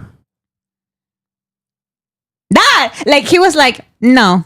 Like, he was doing it, and then he was like, no. That's what he did. The little smirk. Is the smirk, is the dimple, is the smile. Like, no. You know? Anyways, that so little silly. like that little expression, I was like, wait, he's kind of like playing with me. Like he's playing with play it one more time and that's it. He's like playing with the audience, and I was like, wait, wait, what? Look. Did you see what he did? I totally see it. I totally see it. Go slow motion, guys. Go slow motion. Okay. I second that. Because you understand what I'm trying to say. He's like dancing, and then he's like, yeah, whatever. Like I'm so cool, like whatever. Yeah. Like Like it was just life changing. It changed my life. Yes, of course. And of course, Taeyeon and his iconic blue hair. Like he started it all. Like he's in the middle. He's starting the performance. Okay. And I was just like amazing. Yes. Amazing. So Taeyeon and Namjoon were the ones who got my attention first. Yeah. And then I started recognizing them, and I started realizing that I really like Yoongi because he's like I felt like he was a little like me. Kind of like introverted, but also he had a lot to say. No, you guys don't understand. You make exactly the same expressions. Like whenever he's like whatever, you make that exact same face. It's hilarious. I think if you're one of them, like the most similar one, it's Joongi. Like you're so similar to Joongi. The sugar. Yeah. And then honestly, after Yoongi, first it was Taehyung and Namjoon at the same time. And also I felt like because Namjoon had this clear like blonde almost white hair and Taehyung had this blue hair and they had these hairstyles for the entire Boy With Love era, I could recognize them a lot. I could like, oh, like these are the members that I know and I like. Mm-hmm. Then when I started recognizing them from other videos and stuff, I was like, okay, I recognize Suga and I really like him. I really, really like him. And then with time, honestly, it was just one by one, I started liking all of them. But my first impressions were on Taehyung and Namjoon. Yeah. I remember I did it the other way. Because when I started liking BTS, it was Namjoon. And I started liking him because of his message, his lyrics, like his music. Like the things that he would write, you get me?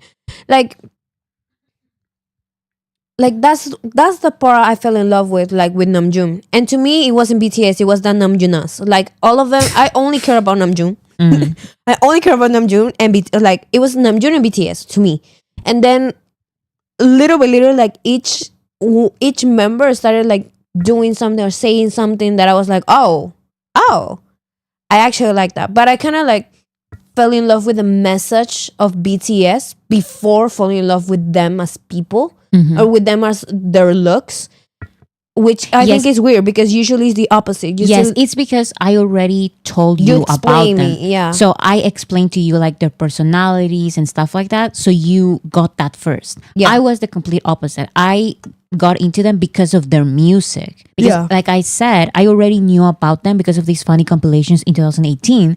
But I'm very like, if I don't like the music, I'm not going to like follow them or anything. I just know who they are. I know that they are BTS. But when I started liking the music because I started listening to the music, I was like, okay, now I'm a fan for real. So it was completely different from you because because I already like I started like knowing all of that and I was like, oh, I love them. Like I love the message. Maybe like because at the beginning I didn't listen to all of their music, so I was like, oh, what if I don't like all of their music? That's fine because they have a really cool message. But then at the end of the day, I started liking like every single album. I started going like each like one by one, like very slowly, because I'm not like a very obsessive person. Like if I start liking something, like I'm gonna take my time. You get me? Like I know you, like if you like something, you just need to know everything by that night, because which is normal. It's just different personalities. Yes, it's sometimes I'm not even like, I'm just curious and I need to know, like, exactly, I need to know different stuff. So yeah, I thought it was like I always had the feeling that at some point I was gonna be like, oh, I like them, but this. But there was that moment never came. Like I started liking them. I like the members. I like their message. I like their music. I like the songs. I like the way they sing. I like the way they rap. Like everything that I would learn, it would be like, oh, like I really like it more than before. Yes. And more and more and more and more. So that feeling for them grew. And now that they're like in their solo projects, now I like them even more. How is this possible? Like that's what amazes me about BTS, and that's why I'm always gonna come back to BTS. Always. Yeah. Someone asked, have you guys ever been to any other K-pop group's concert? No, we haven't. We like BTS. We don't really like listen or follow any other K-pop groups or artists, just BTS. Yeah, because I think I said this in a past live stream that of course you get into BTS and of course you give the chance to every single K-pop group. And I told you, like, I gave so many chances. I don't like any of them, which is my personal opinion. And then I really like this other group, and I was like, I really like them, and then I stopped liking them because the music started changing so much, and I was like, nah, like that's it, like goodbye. Yeah, I remember. But I gave them my whole chance, my whole heart. Yeah, so no, you gave them a chance for real. Like, yeah, it was just the music. It always comes back to the music. Like if comes back to the music. If I don't like the music, like I'm sorry, I'm out. Yeah, I'm out. Yeah, because these other K-pop groups, like, they're so pretty, like, physically, like, some of them are so gorgeous, like, they're so pretty, like, they will get you get me? So I would get into it, and then I would listen actually to the music, and it's just not for me. So I just never end up listening to any other group that is not BTS. I think we're good for tonight. I hope everyone had like a good time. There was a lot of gossip. There was not gossip, there was a lot of tea. There was a lot of discussion too. So, thank you so much for tuning in. Are you eating? Yes. What are you eating? Alfajor. Nice. So, yes. Mucho Mucho chisme. chisme. Bye, guys. Thank you so much for tuning in. Thank you so much for tuning in. Remember, as always, next Friday as well. Next Friday, live stream around this time. From the time that it is now, go back 3 hours. That's around the time we're going to start. Yes. And if you missed it, we talked a lot about the Busan free concert controversy. And I was losing my shit for a little bit. So it was funny. It was funny, but I was stressing. Yeah. So have fun. And happy BTS year. Like, happy BTS It's going year. to be great, guys. It's going to be awesome. Yes. So bye, guys. I hope you guys have fun. And that's it. See you talk to next Friday. Yes, let's talk next Friday. And that's it. Bye. Bye, guys. Bye, everyone. Thank you so much. Happy BTS year.